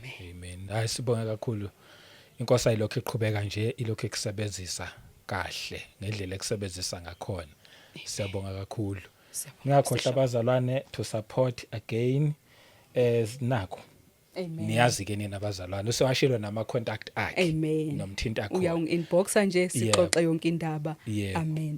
Bazalwane se kuyatholakala namabhayibheli nje mawufuna iBhayibheli ungangithinta nje usho ukuthi ufuna yipi version ngiyawulifuna ngilithole ngikudilivele. Inkosi yomusa inibusise bazalwane. Ngiyabonga kakhulu baningi kakhulu abazalwane Mr. Shabangu ngabeke bangithinta impela ukuthi nje hayibo siye sabona ni advertise lapha no Mr. Shabangu hayi ngicela ukuthi ngikhona abazalwane at your service. Ngiyabonga inkosi mayingibusisele nina nange support nabaseza inkosi inibusise in advance. Amen.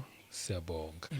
Cela ukuthi sivale ngomkhuleko senze sivule ngawo nje ithi ngisale sengikhuleka this time. Amen. Siyabonga baba wethu osezulwini, siyabonga Nkosi yethu Jesu Kristu, siyabonga Moya Ongcwele. Sibonga ngendlela okhulume ngayo namhlanje. Sibonga ngendlela osiguide ngayo. Sibonga Moya Ongcwele ngokusiprepare before wena baba konke unendlela yakho osebenza ngayo. And eyisimanga nemangazayo uyakwazi wena baba ukuthinta loyana loya, uyakwazi wena baba ukuthi usibuyise thina singabantwana bakho ngoba konke obuzokwenza namhlanje ukuzosibuyisa nokuzosiqoqa nokuzosikhumbuza iqiniso nokuzothi baba kuloyo lifunayo iqiniso uyena oyosizakala kodwa yobe ehleli kwi-indenial kosala naye. Moya Ongcwele siyabonga konke kungenxa yothando lwakho Nkosi yamakhosi, kungenxa yothando lwakho baba wethu osezulwini, kungenxa yothando lwakho Nkosi yethu Jesu Kristu. Thina sayithoba sazehlisa baba, thinta abantwana bakhe indaweni zonke, sikhulekela indlebe kamoya baba sikwazi ukukuzwa senze okufanele. Siyakholwa futhi baba ukuthi wena uNkulunkulu ozwayo nophendulayo konke besikwenza lana baba wena uyakwazi kwaseplanile kwasemandulo namanje baba nalomkhuleko wena kudala wawuphendula. Siyabonga siyakholwa ngalokho baba egameni lenkosi uJesu Kristu busisa abantwana bakho kwizindawo zonke ngegama lenkosi uJesu Kristu baba sifihle thina singabonakala kuphakame wena konke makudumisa wena udumo lonke lungo lwakhe egameni lenkosi yethu uJesu Kristu siyabonga manje kuze kube phakade. Amen. Amen. Ngomusa wenkosi yethu uJesu Kristu asiphinde sihlangane kwivideo elandelayo. Amen. Amen.